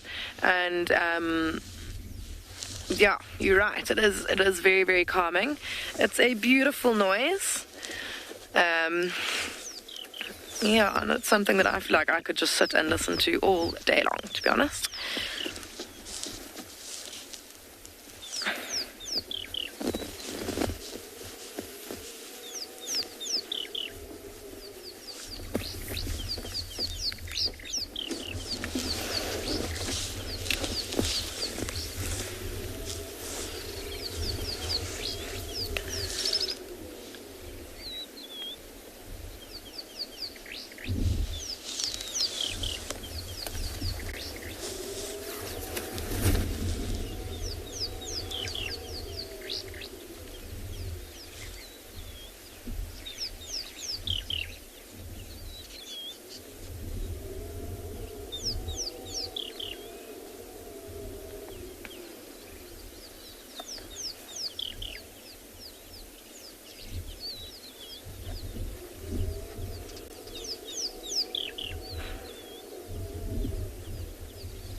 Here she is, Hlalamba. She is moving into Torchwood.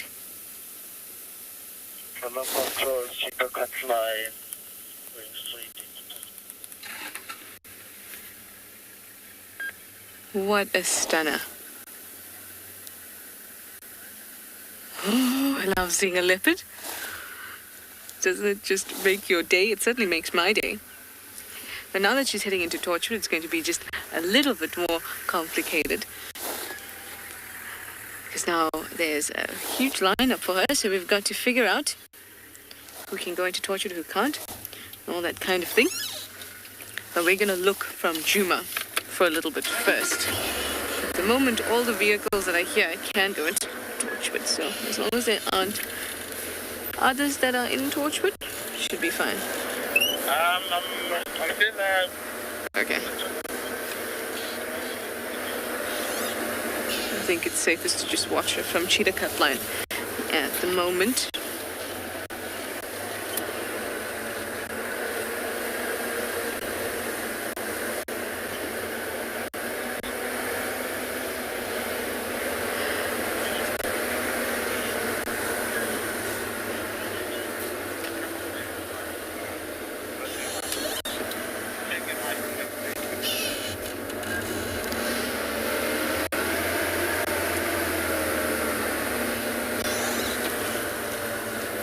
In here. Like I said to you, we've got to be very careful about where we drive because the ground is soaked. It's been a very, very quiet morning, and that's why the sighting is very, very busy. So we may only have a limited time with her.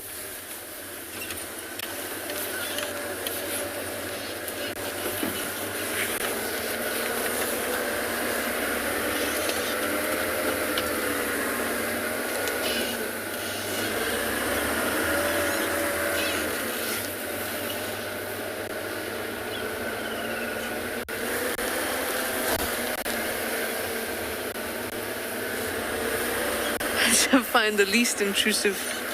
Yeah, there's a small gap. Nope, rain roof is on.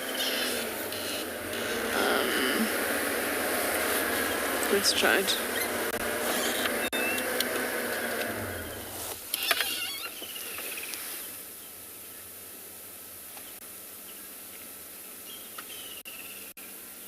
Come out, there we go.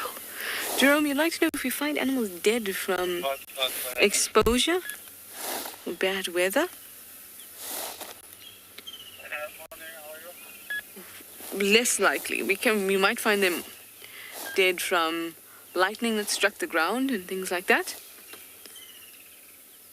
But not exposure unless it's a really, really dry year. And or very, very cold year. But also remember that the animal doesn't die from exposure. The animal dies from something else that is a result of the exposure. For example, during the drought, you'll find that, and when it's very dry, animals will start to eat leaves that are very high in tannins, and that causes digestive issues. And those digestive issues is what kills them because they can't absorb nutrients anymore.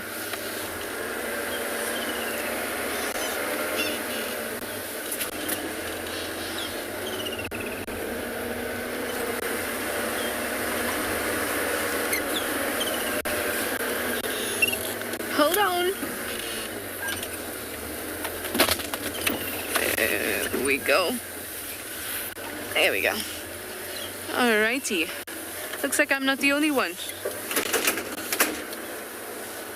I was about to say, I think I'm not the only one with a leopard. But no, Kim has a rhino, so let's go over to her.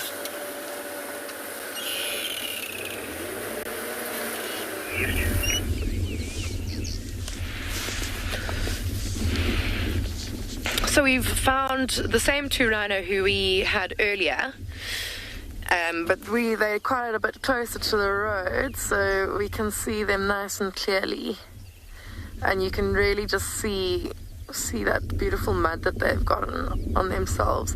And if you look at the belly of this one closest to us, you can actually see there's like a kind of scrape mark, and some of the mud has been removed, and I think that they actually have made use of that rubbing post that we were with earlier. You can see all the marks. Oh, it's actually so beautiful. Like, you can see where they've walked past bushes, and the thorns and twigs have just scratched along their back, just making those deep grooves in the mud. And also just above the mud, on the shoulder of the one on the right-hand side, you can see a tiny, well, not a tiny group, but a group of flies. It's also quite interesting that you see that those flies are kind of mainly on the skin and not on the mud, which just shows that mud is a very, very, it does its job well, keeping those flies off. And even if they are on the mud, I suppose they're not directly on the skin, so that's helpful as well.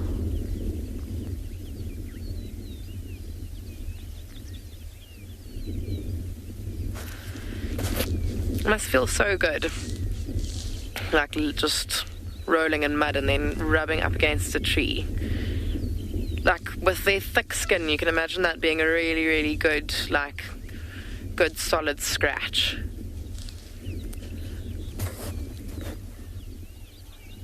Maybe they'll use that tree that they're standing next to rub against.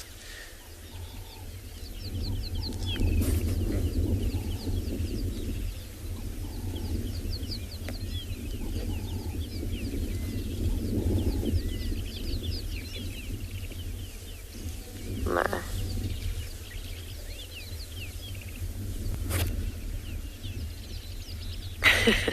Mother's like looking at us as if she's only just noticed us for the first time now.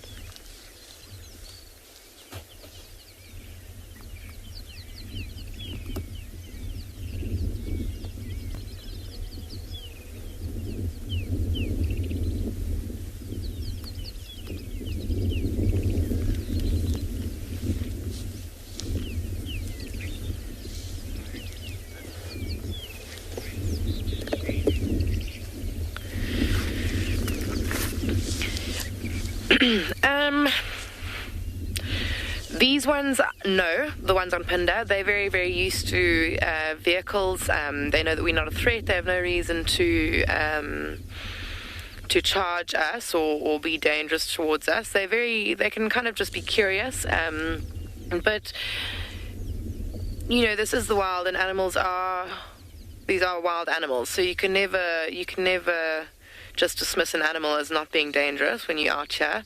They will always protect themselves if they feel that they need to, if they feel that they are threatened. I'm just going to reverse so that we can see these guys a bit better. But generally speaking, white rhino are not considered a dangerous animal to humans, no. They would rather just run away and leave us to our own, leave us alone. They wouldn't just go out of their way to attack us, which is the case for most animals, but white rhinos are not known to be aggressive.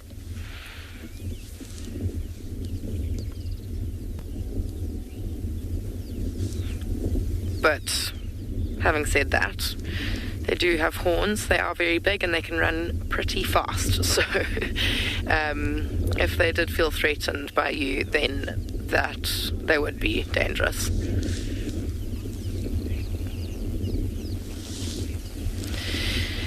Leslie, the horn of a rhino can grow at a rate of 8 centimeters a year, so it's quite quick.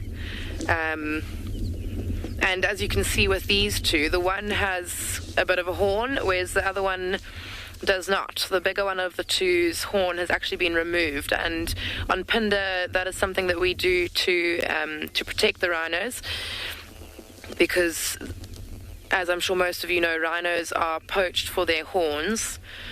So we try and remove the horns so that there's no reason to shoot the animal. There's no reason for the animal to be poached. The youngster, obviously, it looks like he hasn't been dehorned yet. At about 2 years old, we dehorn them, and I think this guy is a little bit older, or around about 2 years old, so he'll be dehorned soon enough.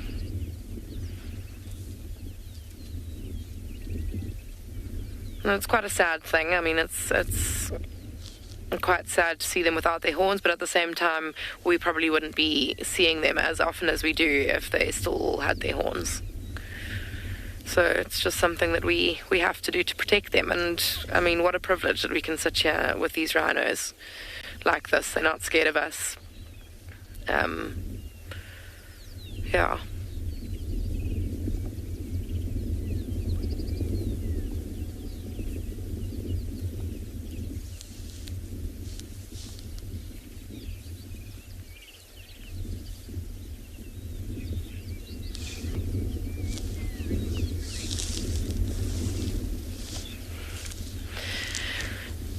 Jerome, no, they are not related to horses.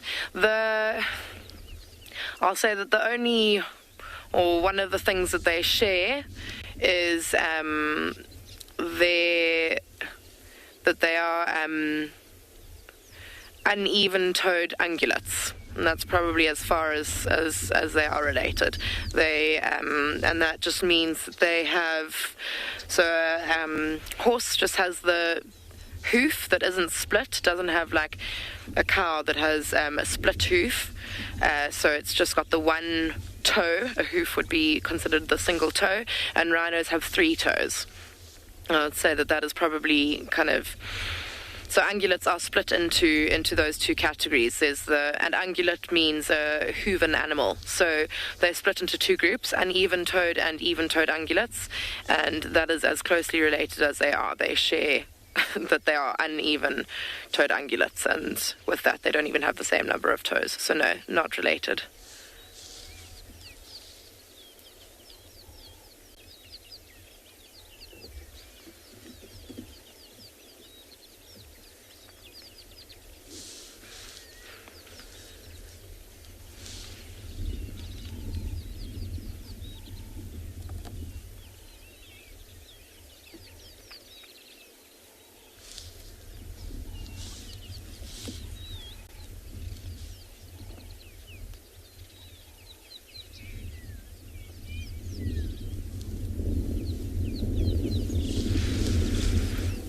wow. I've just turned around and I can see another 4 rhino behind us. I'm going to reverse some more and see if we can get eyes on those, or rather camera lens on those. My eyes are already on them.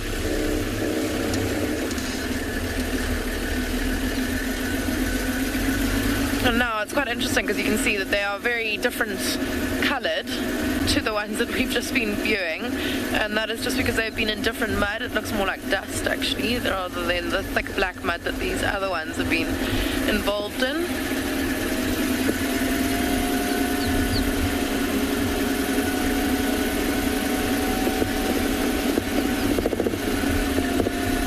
Okay, there they are. Sorry, we're a bit uneven here.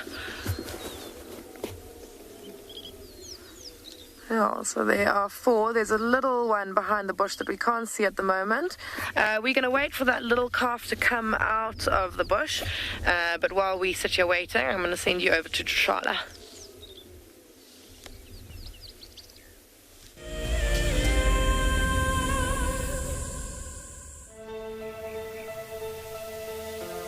How insane is that animal?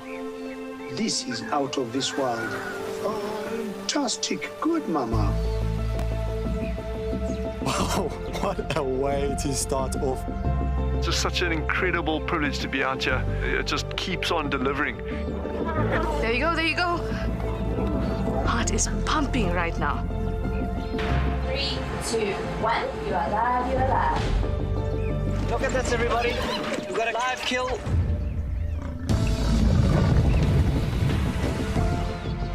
The cock's holding the tail. It's holding tight. Lucky wildebeest. There's nowhere to go. This is a disaster in the making. Something that I have never seen before in my entire life that you are now watching live. My heart is in my mouth, everybody. Look at this. It's gonna make it. It's going, it's going.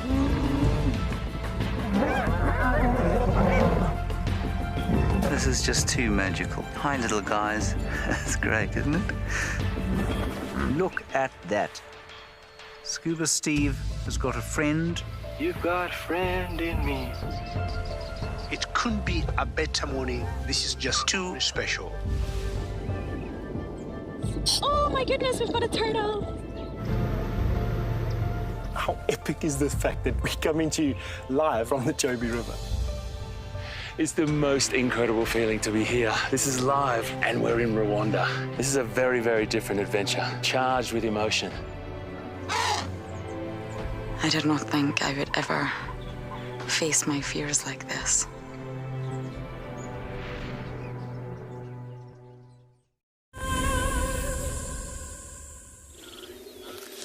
Okay, so we're still with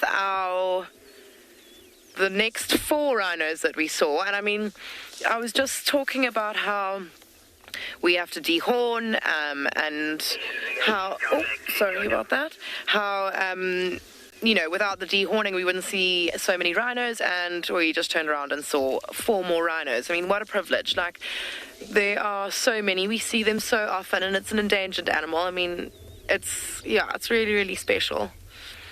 Shame this, it looks like it's a female, and she's got her little calf. That calf looks to be less than a year old, and she's flanked by 2 males who are probably looking to mate. They don't look like they're giving her too much of a bother. The one's keeping his distance. I wonder if there hasn't been a bit of a battle between the 2 males, and that one's come off second best. But again, there we go. You know, the population continuing to grow. She's got a calf there, and she'll breed, or she'll mate. I mean, she could mate right now if she's ready, and become pregnant, and just carry on growing the population of a species of animal that are, or, you know, are meant to be going extinct. So quite a cool thing to be involved in, to see the growth of this population.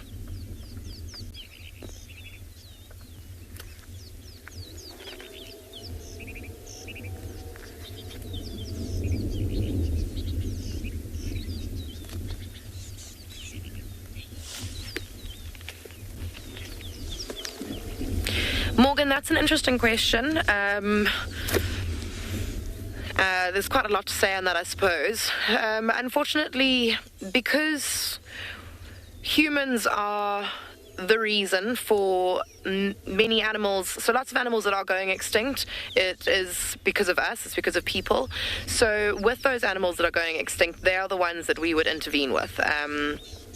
So, for example, with rhinos, yes, we would intervene. If there's an injury that is life-threatening, then we would get involved and we'll treat that injury. Cheat is another one that we'll treat, but with most other animals, we unfortunately just let nature take its course. On closed reserves like Phinda, we try our best to have everything go on as naturally as possible, and nature's course is the best way, but it's not always possible in a fenced reserve because it's unnatural for these areas to be closed off. They require quite a lot of careful management with things such as treating animals. Also, another thing is like doing controlled burns, and that means that just like burning an entire area of a reserve to kind of mimic what normally happens in things like the Great Migration. When there's enormous numbers of animals moving through an area, they graze and browse the area flat, which actually is really important for the vegetation. It allows it to start again from scratch and come back stronger. And because we don't have migration or migratory populations moving through this area and grazing it like that, it's actually quite important that we burn the areas to allow that regeneration of plant growth or vegetation growth. So yeah, quite a lot of management that goes into these fenced off reserves. But it's just the way of things, I suppose. It's what we have to do to keep these populations going and try and fix our mistakes from years and years and years of just destroying habitats. It's quite sad. I mean, I don't think it'll ever get back to what it was, but we do what we do. We do what we can do. But that's why scenes like this are pretty happy. You have to just think like, at least we've started to bounce back from it, seeing little families like this living in the wild happily, youngsters all over the place, mating happening. It's really a positive thing.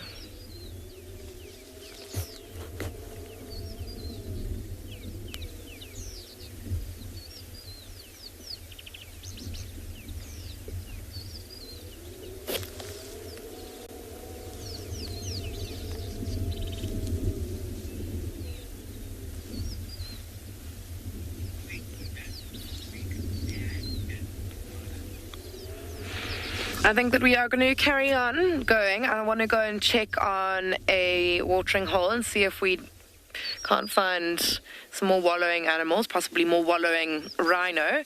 But while we do that, I'm going to send you over to Dan.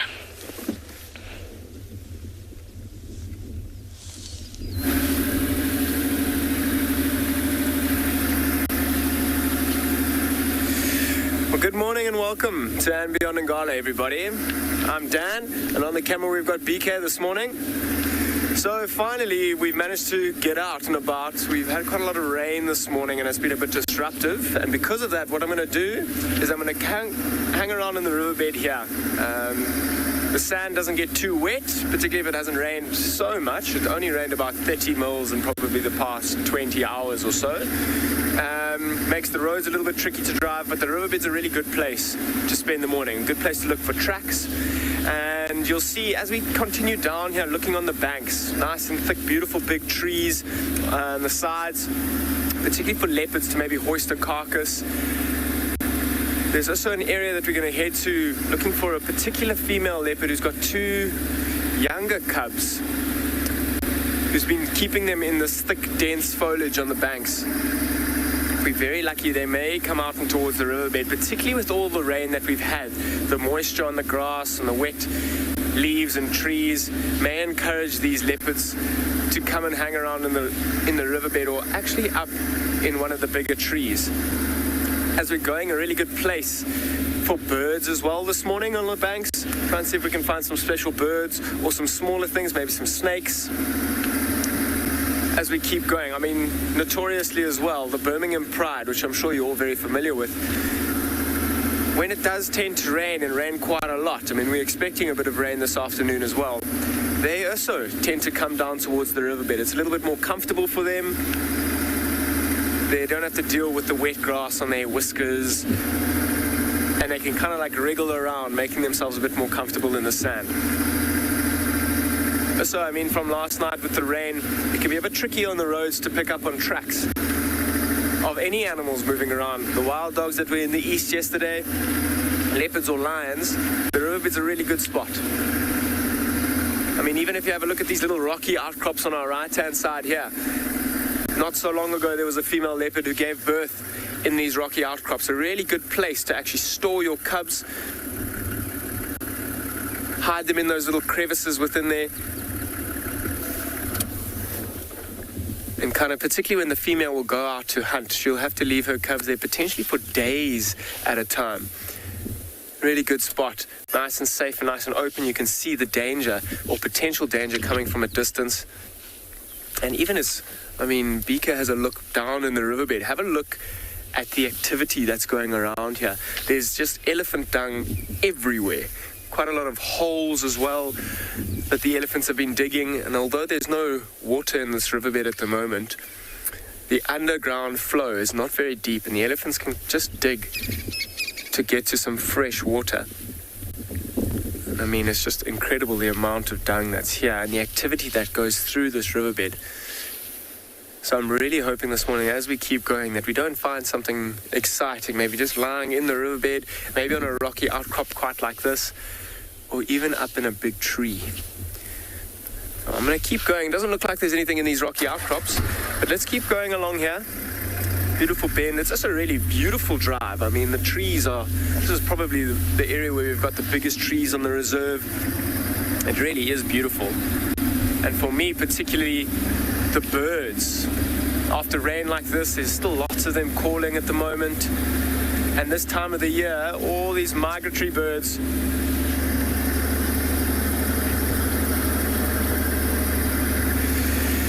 Cherry or Jerry, I'm not too sure which one that was. How deep can elephants dig for water? So in a riverbed like this, where you can see there's no water flowing as we're driving through, but the underground water, particularly when it's raining and in the summertime like this, is really not deep at all. In some areas, they may only have to dig half a foot deep. In other areas, maybe up to a foot or 2 feet deep to get to that fresh water. And you'll see, particularly in the mud wallows and things like that around, the elephants would prefer to drink fresher water. Now, the sand will almost act like a filter to this water, and when they dig, they might get some sand. They'll put their trunks in there, kind of filter the sand out. But once all the sand's gone, they'll actually get to some really fresh water. And it's not only for the elephants. I mean, they'll prefer to drink that. You'll see the little babies come into the holes that the moms dug. And those holes provide a really important water source for other animals as well, particularly during the drier seasons. Smaller animals like leopards. I mean, you saw those elephant holes that we just drove past, recently dug. But those leopard cubs that were born in those rocks, those leopard cubs would come down to those holes and drink. They wouldn't have to go very far. But I'm going to carry on going down this riverbed, see what else we can find this morning. I'm going to send you to another live location.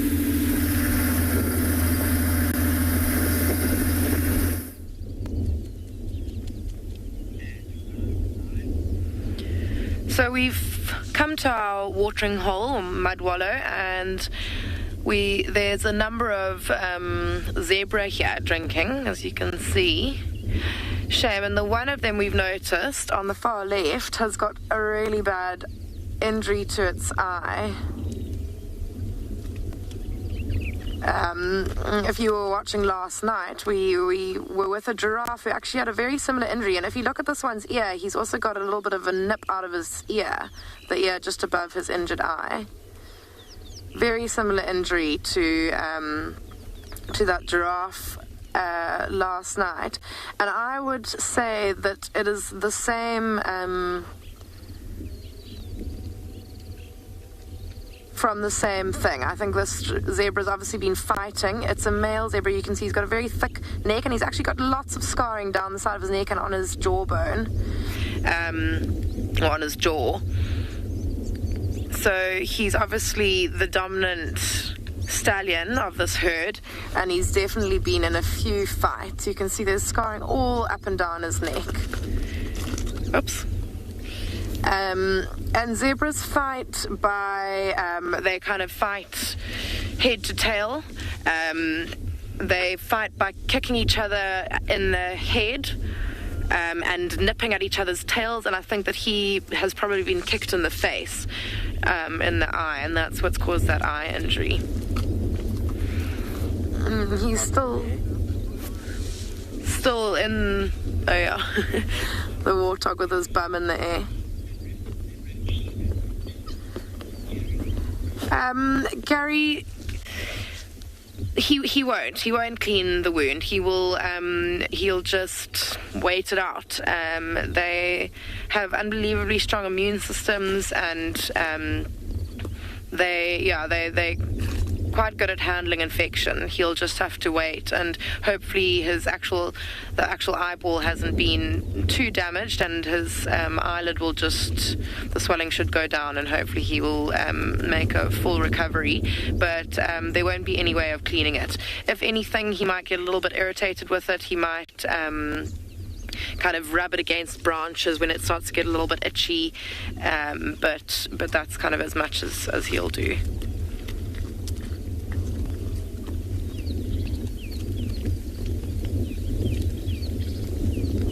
But he obviously won that fight, otherwise he wouldn't be here with the herd. He will have been banished. So he may have sustained a few injuries, but he was obviously successful in his fight. Good for him.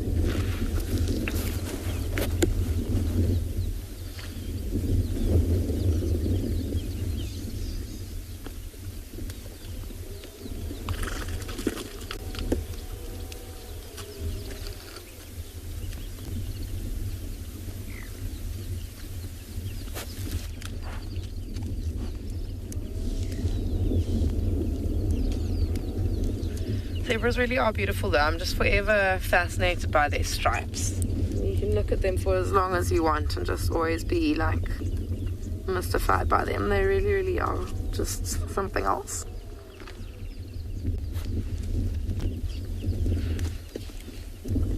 And also different. I mean, you can see those ones got really, really, really thick stripes. The one on the right-hand side.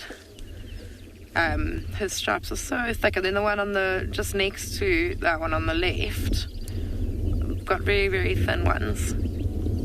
It's just beautiful seeing the contrast or the difference between the two.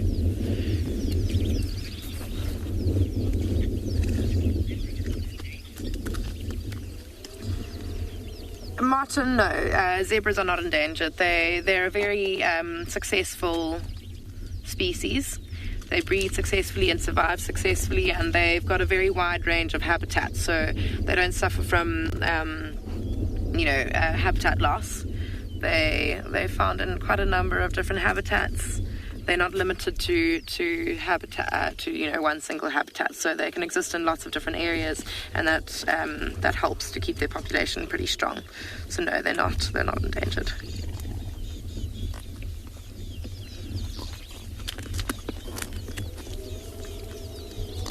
Oh, got a lot of farting going on there. Zebras, like horses, are very gassy, and they are hind gut fermenters, which just means that they often have a lot of gas. Gas is part of what helps them to digest their food, and that's why they always look so rotund. You see they've got those very always look like they've got very full, fat bellies, and it's just full of gas. And that's why you'll hear them farting quite a lot. That gas is just sitting ready to escape at any moment.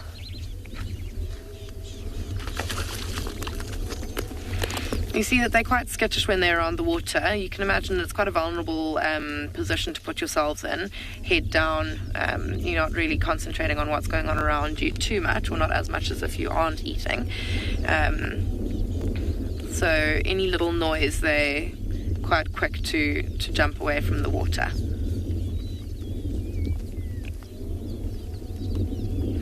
There's quite a lot of animals here. I would actually assume that it's probably more than one herd. If it's anything more than about 10 animals, generally it'll be more than one herd together. A herd usually consists of one stallion and then a group of females and youngsters.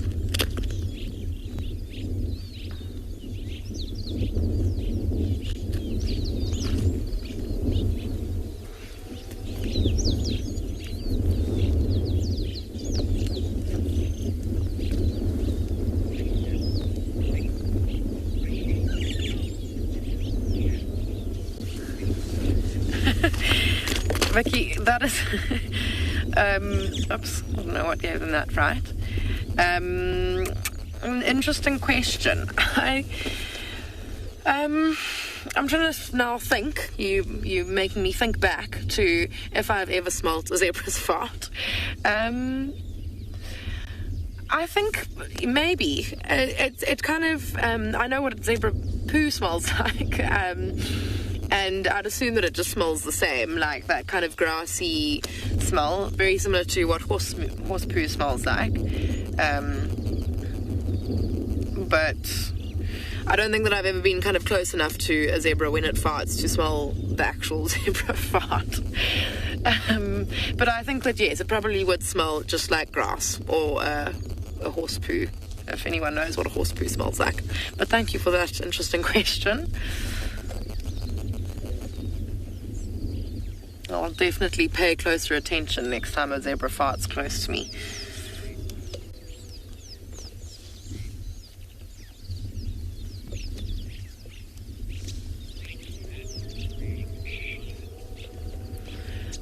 We've got a few birds coming in, some warthogs coming in, and some impala coming in. I think I'm going to reposition and we can maybe get a view of those. But for now, we'll send you over to Tswalu.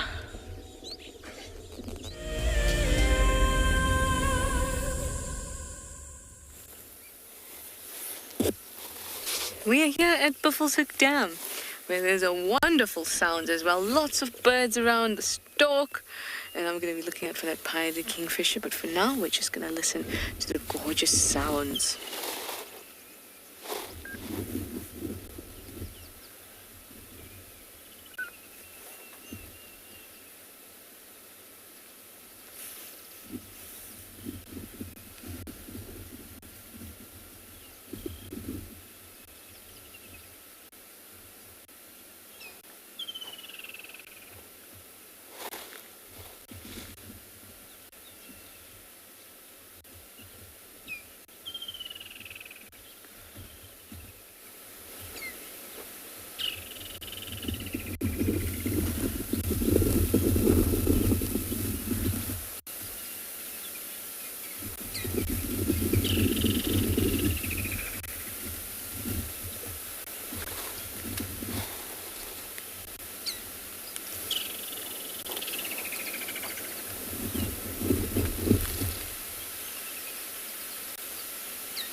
Isn't this just lovely? Well, we are going to sit here a little bit longer and chat about all the birds and the hippos and everything else going on here at Buffelshoek Dam.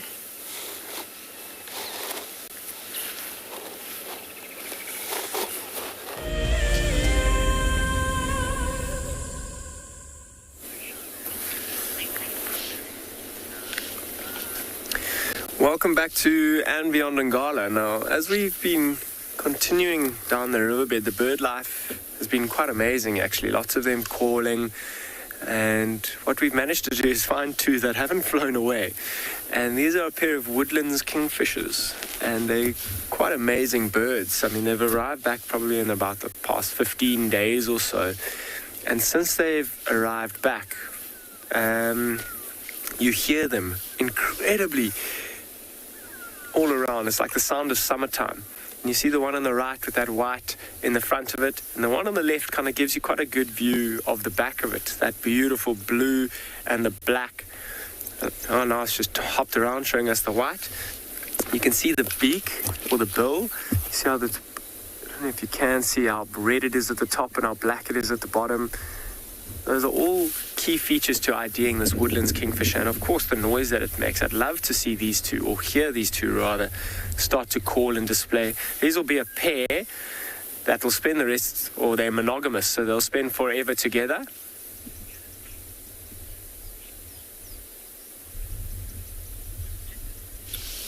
So yeah, and I mean, if they do start calling, particularly these two, their display is quite amazing. You saw that black and that blue on the backs of the wings of that one. They'll actually open their wings up and kind of dance to each other while calling. This high, loud call. It's quite amazing to watch. I really hope they do it for us. But can you see as well, they look a little bit miserable this morning. Their feathers are all puffed out, kind of hunched down. The rain can make flying incredibly difficult. So you'll see when it is raining, they'll try and take a bit of shelter and a bit of cover.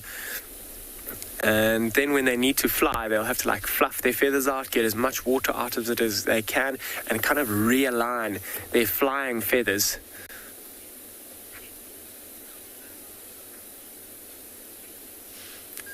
Kelly, these birds are gorgeous. I couldn't agree more. Particularly this species has a real special connection to me. And people often say driving around in South Africa on safari in summertime can be a bit tricky because it can be really hot, and sometimes the rain can be a bit uncomfortable. But for me, it's probably the best time of the year. I mean, lots of rain and lots of life. And lots of birds calling, new birds that you haven't seen for the whole of the winter time or the dry season. And this is a perfect example. These two, or all the woodlands kingfishers, arrive kind of mid to late November, and the bush just becomes alive. I'm sure you've been seeing lots of baby impalas and lots of baby wildebeest. There's just life all around. The flowers that you see, they really are spectacular. And summertime, to me, is definitely the best time to be out here. Everything comes alive. I mean, the one on the right, you see how it's just turned. You can kind of see the blue, and you see how it's kind of rubbing its beak on that branch. They'll often do that to kind of sharpen it, keep it in good order, and they'll often use that long beak as well to turn around and ruffle their feathers, to try and realign the feathers into flight so that they can fly correctly. And particularly after rain, they'll try and do that. It always amazes me how birds look after each other so well as well. I mean, you see how close together they are. They'll feed off of one another as well in terms of what they're doing. If the one starts to display, I'm sure the other one will as well. If the one flies off, I'm sure it will as well. Try and find some food. And although the name kingfisher, woodlands kingfisher, suggests that it eats fish, it's actually not so true with all of them, particularly in these two. They are spending a bit of time on the edge of that branch, looking around, particularly for insects. And we're talking about summertime and all the rain. All this rain will encourage lots of insects to start hatching. And the insect life is abundant at the moment, which means that there's lots of food for these birds, which is one of the reasons that they in fact migrate back to South Africa in the summertime. And that'll be true for all sorts of birds from all over the world. I mean, I heard Kim was with the redback shrike earlier. Those birds are migrating from Western Asia almost as far as Russia, which is quite incredible for such a small little bird, and a flight that it has to do once a year. It's quite remarkable, actually.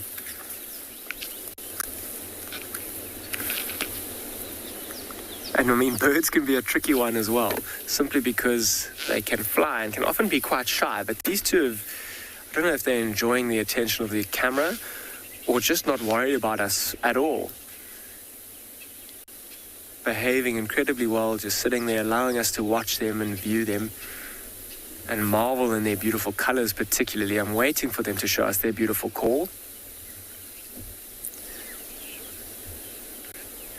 So Trishal, it sounds like you've got quite a well-behaved bird there as well, not flying away. So I'm going to send you straight to Trishala before that bird does fly away and give her a chance to guide you through there.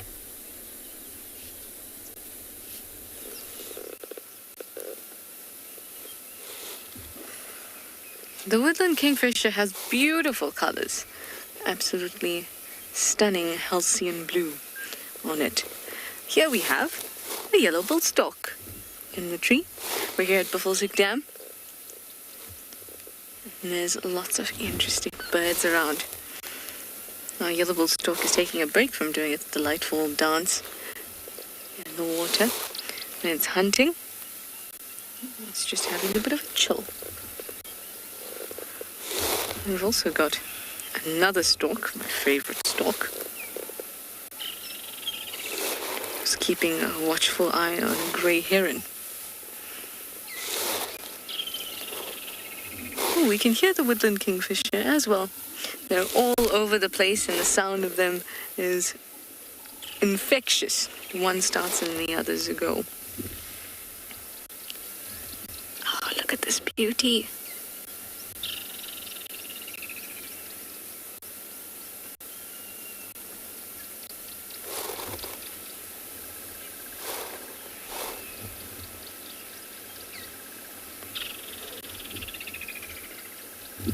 Bungani, you'd like to know whether these birds nest on trees or on the ground. The storks, they'll create like a platform out of a whole lot of sticks, and they're usually in the tree, but they're near water. There's a little grebe.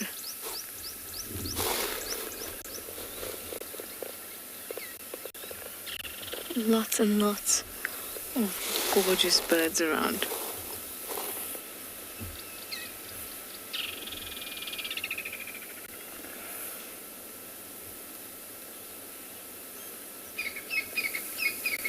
Now the grebe also creates kind of a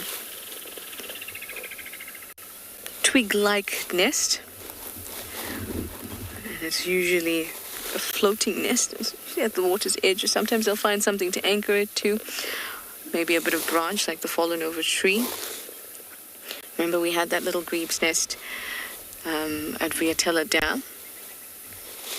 That was lovely to keep watching them and watching the little grebes. The little grebes, these are little chicks.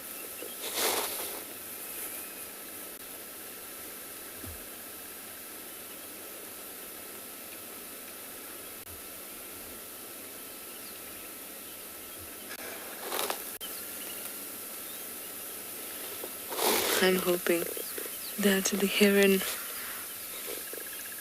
will hunt for us. It's staying very, very still.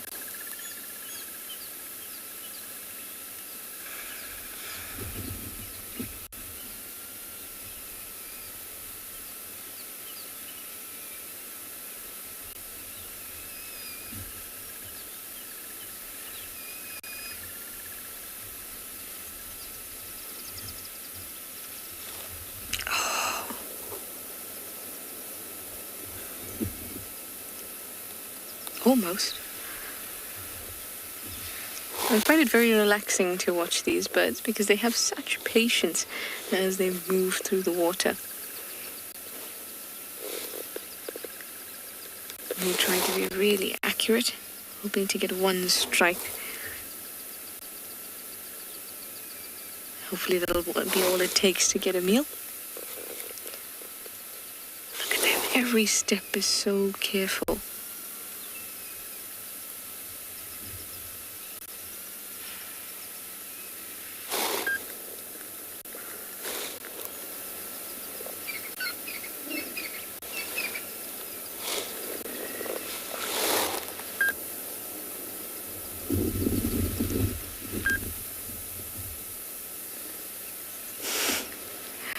It needs to make sure that everything that it could eat, frogs, crustaceans, things like that, almost feel like they're not there. So they've got to be very, very still before they plunge their beaks into the water.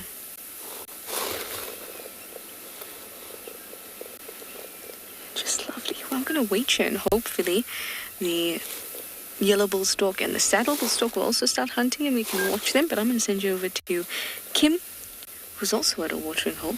Let's see what she can find there.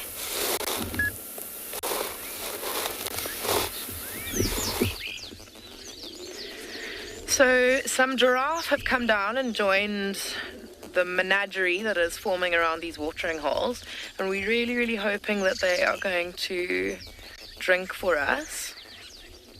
But like I was saying, how it's quite a vulnerable position to be in with the zebras, it is ever more so for the giraffe. Obviously, it's quite a way down for them to get, and if anyone's ever seen giraffe drinking, they kind of spread their front legs open, and it's quite a thing getting down and getting back up again. So they're a lot more cautious when they approach watering holes, a lot more cautious than the animals, you know, who for drinking them. It's not as as vulnerable a position. So as you can see, these guys have just been walking in very, very slowly, bit by bit, and they're just making sure to look around and be super alert to any dangers that might be around the watering holes. And predators are well aware that watering holes are a big attraction to lots of the animals that they prey upon. And so that's why it is very important that animals around watering holes need to be very vigilant, looking around the whole time.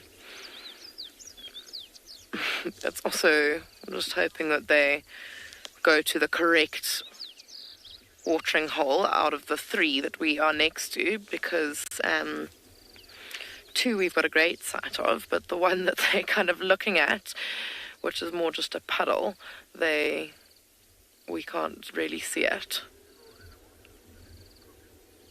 And just three females. And just like the zebra, you can see that their markings are quite different, quite unique from one another. That middle one's got very, very dark patterning, and the one at the back's quite light.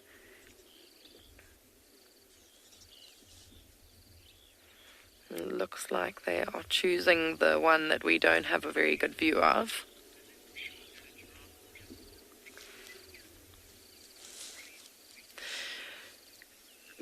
Green boy, I hope that no one told you that that is the case, because if they did, they were lying to you, because that is not true.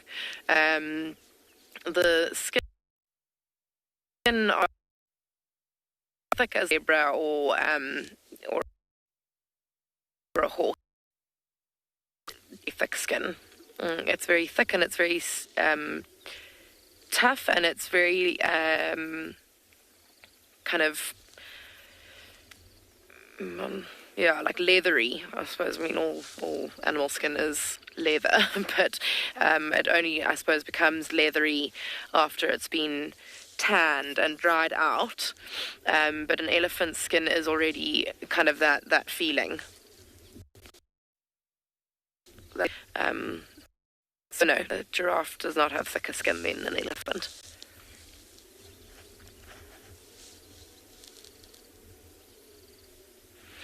I think that I'm going to just, I want to reverse, because I don't want them to get up to the water and then us moving scares them away. Try and position us so that if they do go and drink from this mud puddle, then we will see it happening. There we go.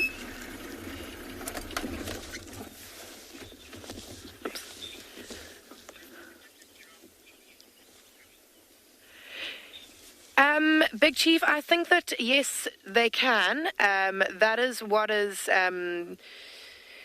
So most of the giraffe species are just subspecies, which means that they've kind of just evolved in their different areas. They've evolved differently, but they all used to be the same species. So I think that they can actually interbreed. Yeah, so yes, they can. They just tend to stay in their subspecies because of the areas that they're in. So, for example, obviously in Phinda, it's an isolated population of the southern giraffe, and they won't have the chance to mate with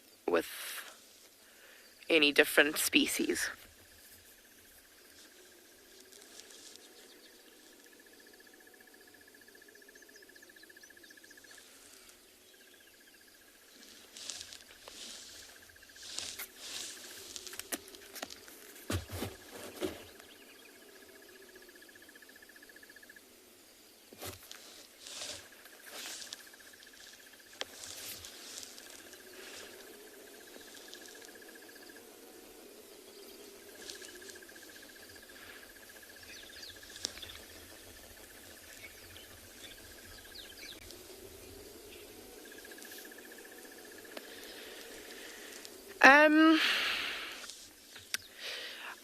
I think that, yes, I think that a crocodile probably could take down a giraffe. So, reason for my answer is that, unfortunately, I don't think we're going to see them in that position. It looks like they've decided not to drink. But when they do drink, they are they're very low down. They're in such a compromised position. Their legs are spread out at the front, and their head is obviously tilted all the way down so that they can drink.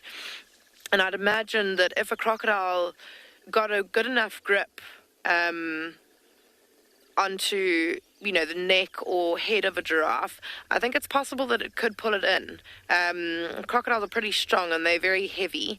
I think that it would mainly depend on the size of the giraffe. But like a young female, or definitely a baby giraffe would for sure be able to be taken by a crocodile, but I assume that you are asking about adult giraffes.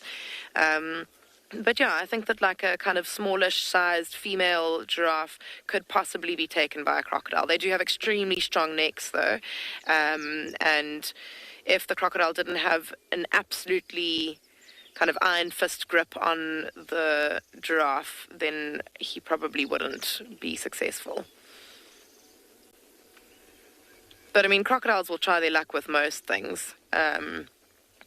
I've even seen a video of a crocodile snatching at the trunk of an elephant, and I mean, in that case he really is biting off more than he can chew, because he definitely wouldn't be able to pull an elephant into the water. But I think that sometimes they just see, something disturbing the water, and they just have a go.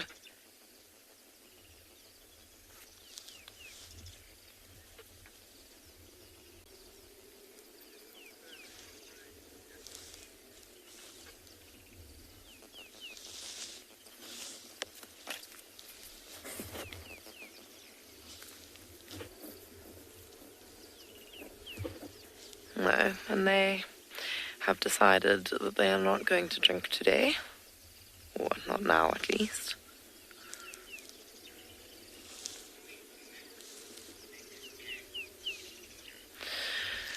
I think what we're going to do is I want to go back and check on those lines and see if anything has changed there, and while we're doing that, we'll send you over to Dan, who's got some birds to show you.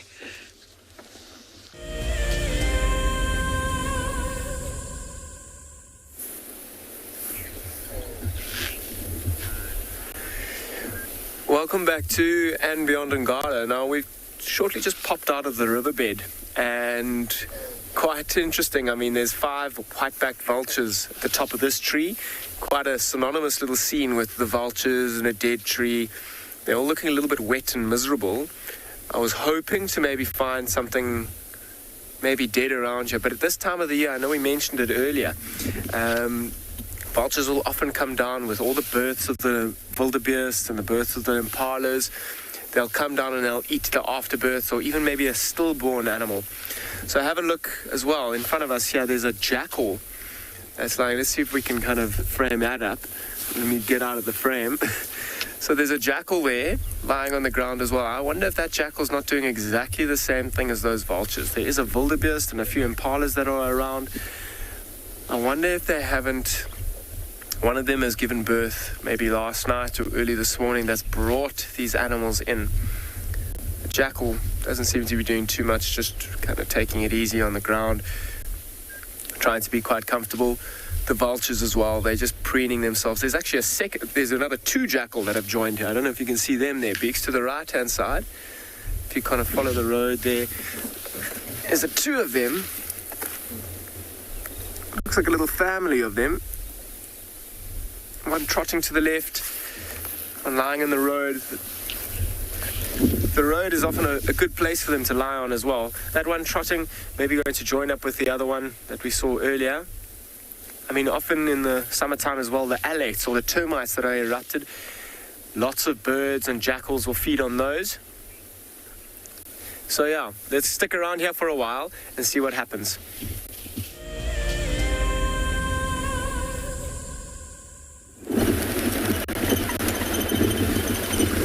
We are just rolling down the hill.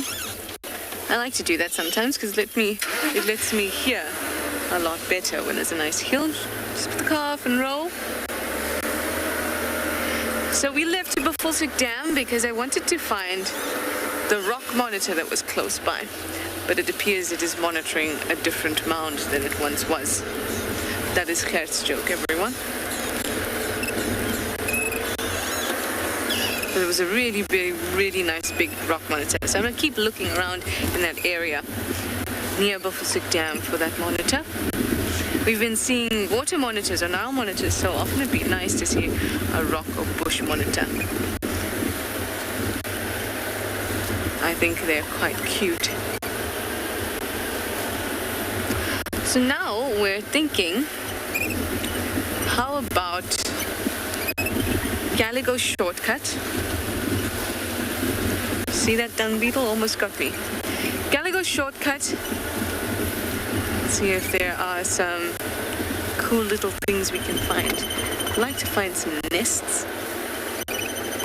Nests would be... They're always so fascinating to watch birds in nests. We've had such fun with the helmet strikes and the batis that I think we can find some more. We're just on Buffelshoek Cut Line now, which is our northern boundary. We're going to turn in a moment.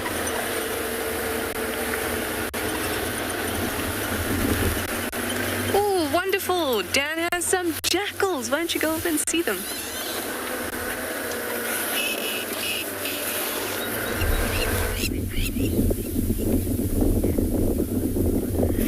Welcome back to andBeyond Ngala, and we're still with this jackal who's kind of moving around. Have a look. You see those birds that have just flown into frame? Those are crowned lapwings, and that jackal moving around here. Just going to listen quickly. You hear them kind of screeching and shouting. They're not very happy with the presence of that jackal, and the reason for that is these crowned lapwings are ground-dwelling birds, and they'll in fact lay their eggs in a great open area like this. And that jackal moving through, if it manages to find that nest, I mean, it's incredibly well camouflaged and not easy to find. But if that jackal does find it, it's going to eat all these lapwing eggs. Or even if it manages to find the chicks that have hatched, it will eat those chicks. So these lapwings fly around and they kind of mob and chase jackal particularly away. They try and distract them from the areas where they have laid their eggs.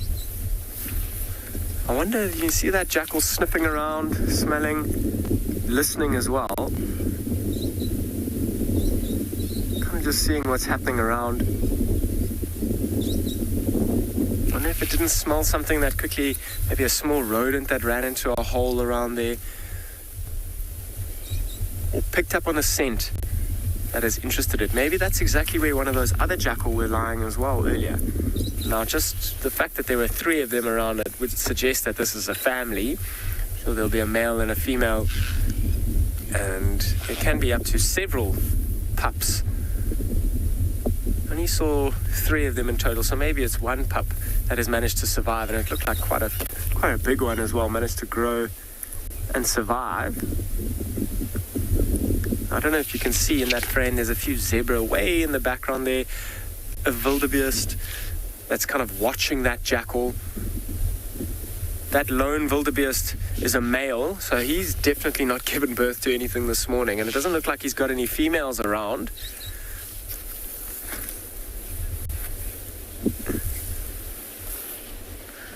Phil, do we get coyotes in South Africa?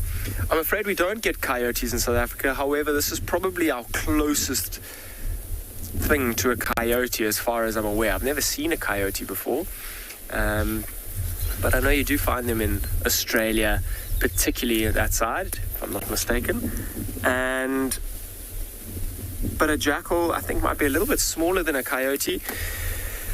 But I mean, even look at how that wildebeest is watching that jackal. Okay, he's not too worried about it. That jackal's not going to attack that wildebeest.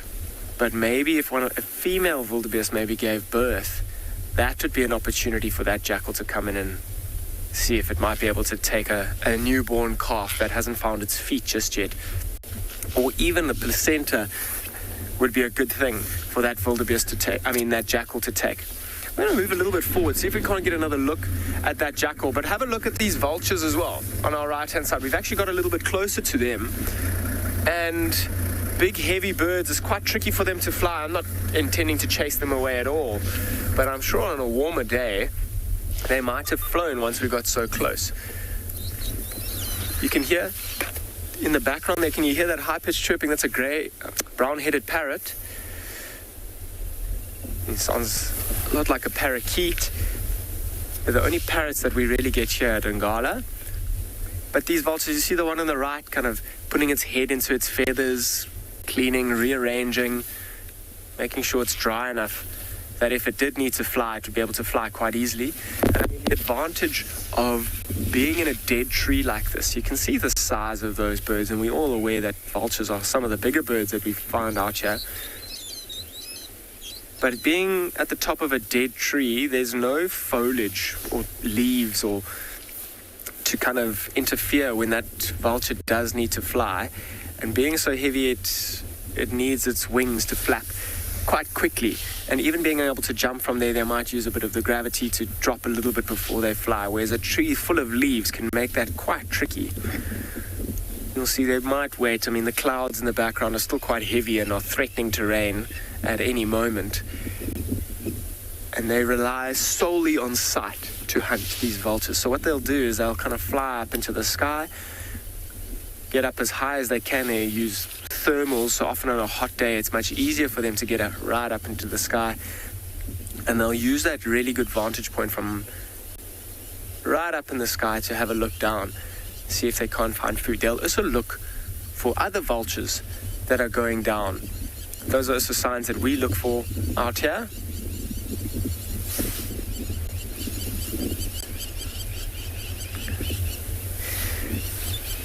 Natalie, very good question. Do vultures hunt live prey or do they only scavenge?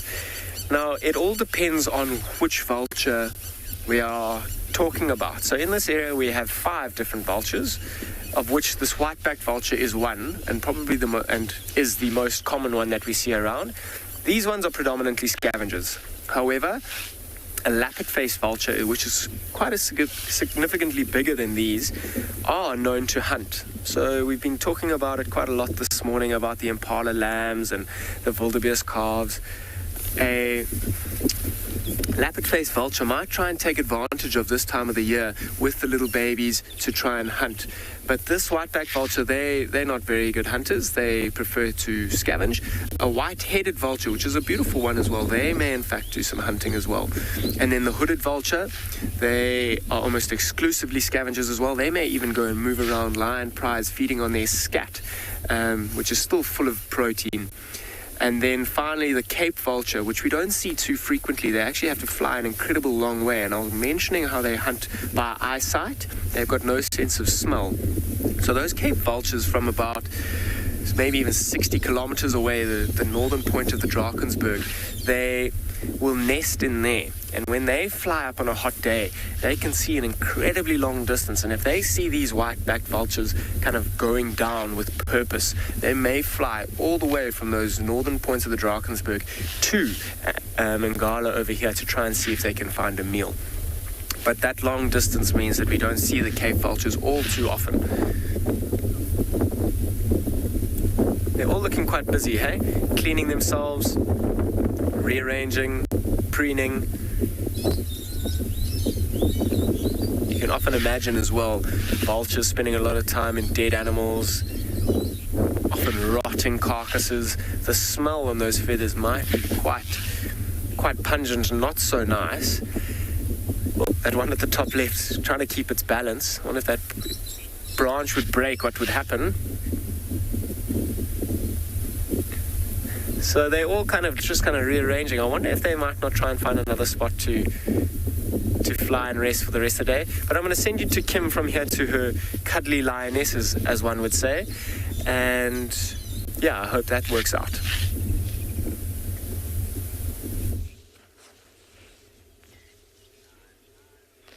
So we've made our way back to the lions, and luckily for us, they've started to get a little bit more active. As we got here, they were yawning and grooming themselves, which is always a good sign. And now we can see that there's a little bit of play going on here between two of the brothers. Quite lazy play. Hopefully, well, let's see. Maybe I'll get a little bit more energetic.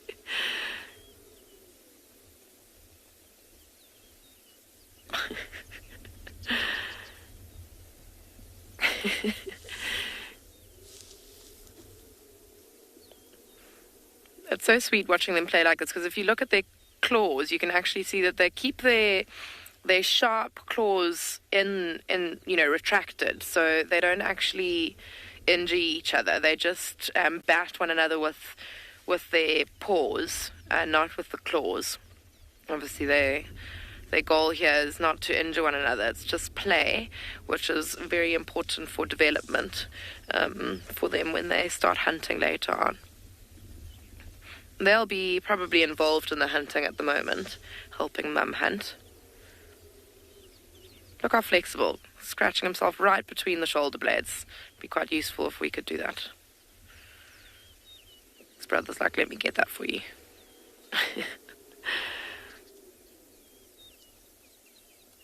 Oh.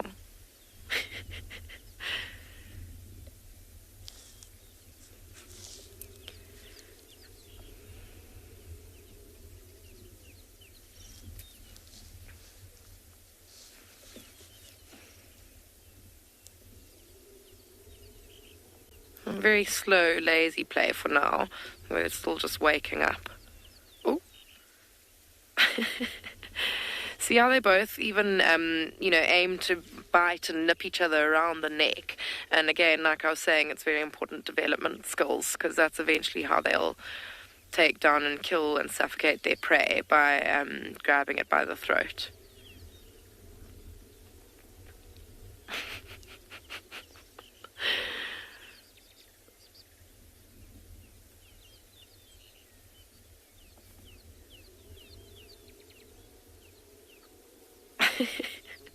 Just like flopping on each other. Not really. Oh, there we go.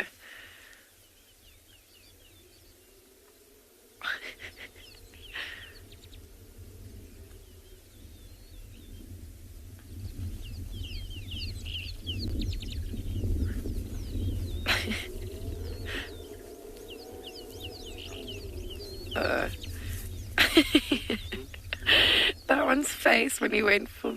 He's like, this isn't fun anymore, stop it.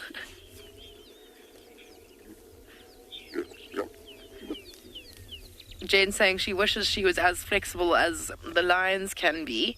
And yeah, I suppose it would be pretty useful if you could scratch yourself on the back as they do.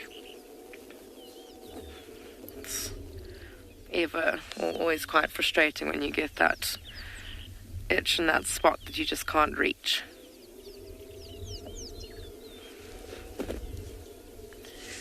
One brother looks like he's going to possibly go and... Oh, he's playing with a log.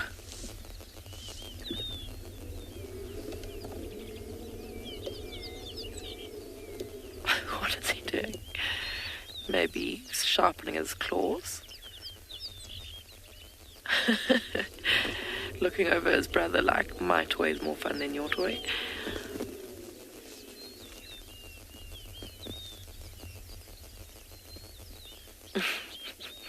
It's literally chewing it.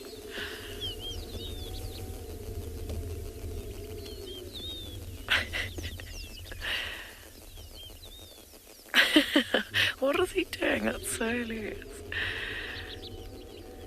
Well, I don't think he quite knows what he's doing either.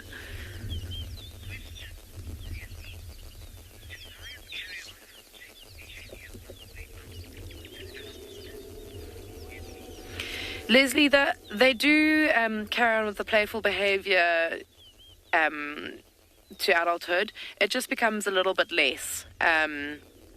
Obviously, when they're adults, they conserve most of their energy for hunting and for looking after themselves and for defence. When they're young, they've obviously got the... What is he doing? They've obviously got the protection of their parents, so they don't really need to conserve their energy, and they're not hunting, so all their energy goes into play, which is important because it's developing their skills. When they're older, though, and if they've got cubs of their own, you will sometimes see them playing with the cubs. But I assume that that's more just to help the cubs develop.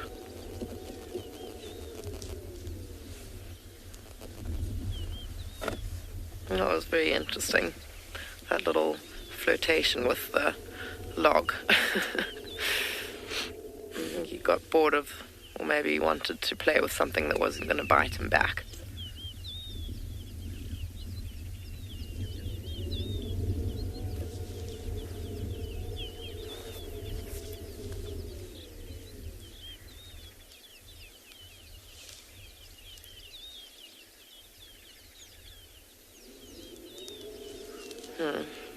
All settling down again a bit. Mum's having a nice long stretch. Can't see her at the moment.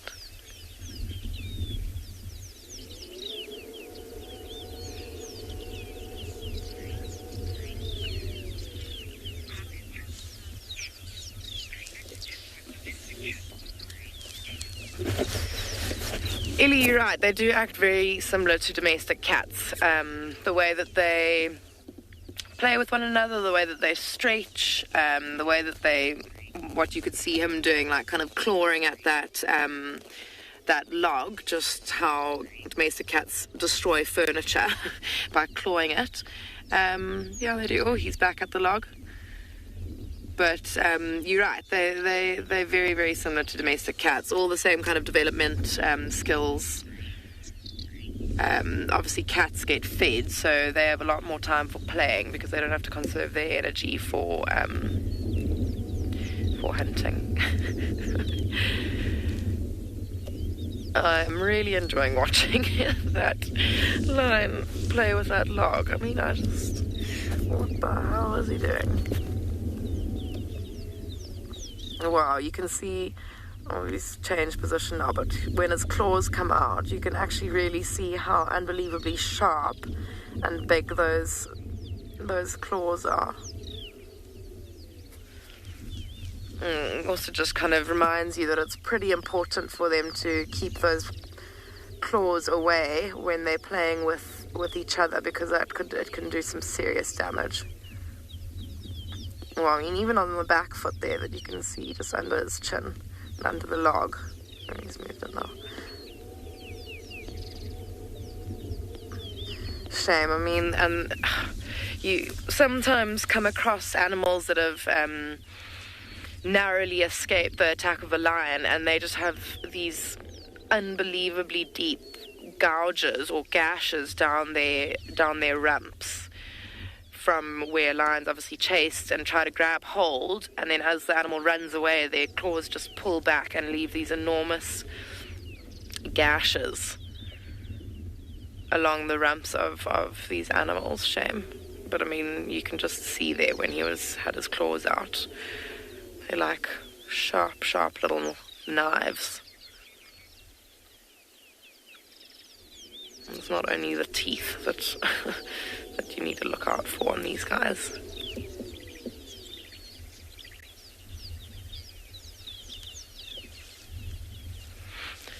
But yeah, I mean, just going back to the question about playfulness and being playful up until adulthood. Even these sub-adult males, they already are playing a lot less than they used to when they were much younger.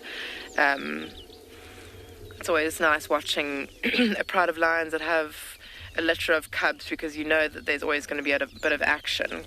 We all know that lions sleep most of the time. So when there's a pride with a litter of cubs, you can almost always be guaranteed a bit of action, because they're up and playing and running around. And as we've seen today, these guys are far less active than that. They're just sleeping most of the time. And this one's already looking like he wants to go back to sleep. Woke up for a little bit to annoy his brother, but now that energy is expended and he's having another nap.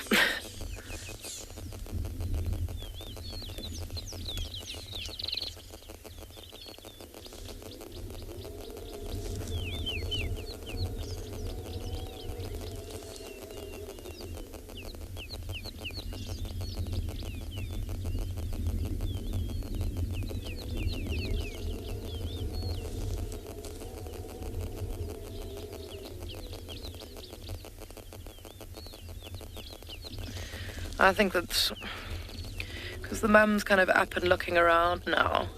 Well, she's not up, she's lying down with her head up, but she looks relatively alert, quite similar to what we were seeing earlier when we were with them. And I think that they are probably, they've decided that they've got quite a nice little vantage point here, and I think that they'll probably rest here the whole day, but they will also be on the lookout for any unsuspecting prey species to mosey on by, and then they will probably take the opportunity.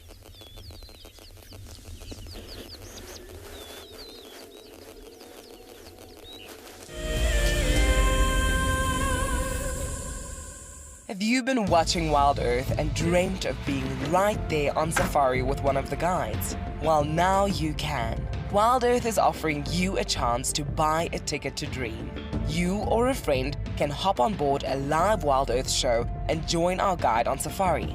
The ticket is redeemable at any of our locations, anytime in the future. Only a limited number of tickets are available, so don't wait. Get your ticket now and start dreaming. Terms and conditions apply.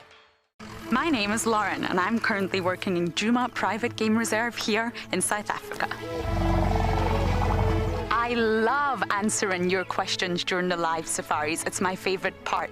It feels like you're on the vehicle with me, and I'm able to teach you exactly what you want to know. If you want to ask a question on WildEarth, then you need to register on our website. Once registered, you must go to the live safari page and ask your question below the live feed. Welcome to my car. This is Wendy, and she's my favorite.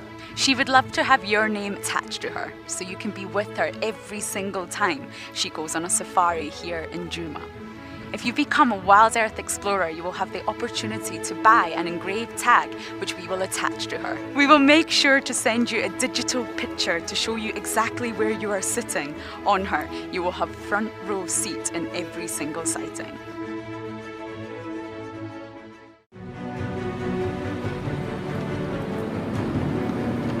We've seen these ellies really chase wild dogs before.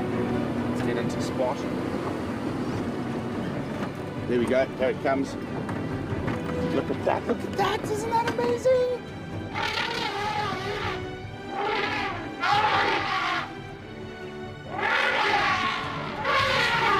Expect the unexpected here on WildEarth daily.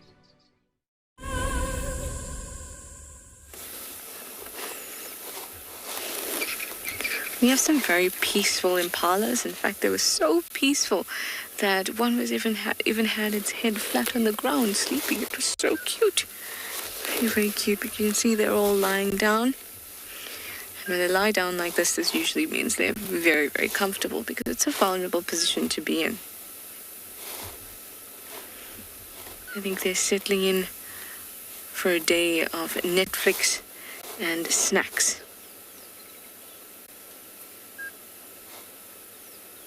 Which for them is just leaves and possibly watching the cars go by as we drive across quarantine. That's the entertainment for the impalas.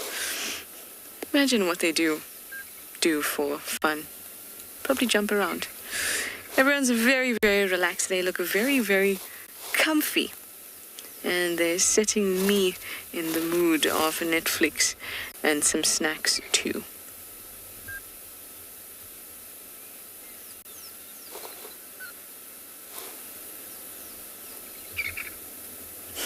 It's been a quiet morning, but I'm so glad that we got to see Tlalamba and lots of things happening with Kim as well. And we had Dan jump on board, and we wouldn't have had Tlalamba if it weren't for, of course, Tristan. So I think it's been a day of variety. And one of those quieter ones out in the bush. But it's kind of the ones I enjoy, where we get to just drive around and chat about all sorts of things. It's kind of like you really are on board with me. I enjoy it very much. This afternoon, I think it promises to be a little bit more exciting as it warms up, and that's when we'll see you next. So thank you so much for your questions and your comments. See you all this afternoon.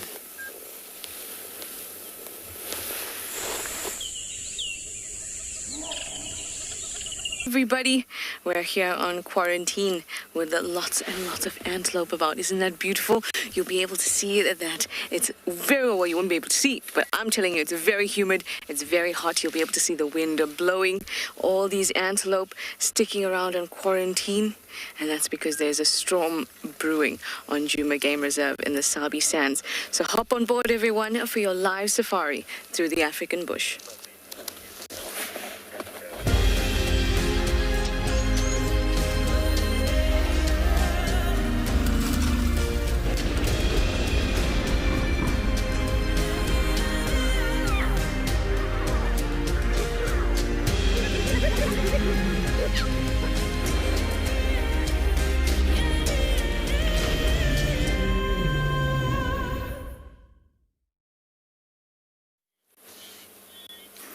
Hello, hello.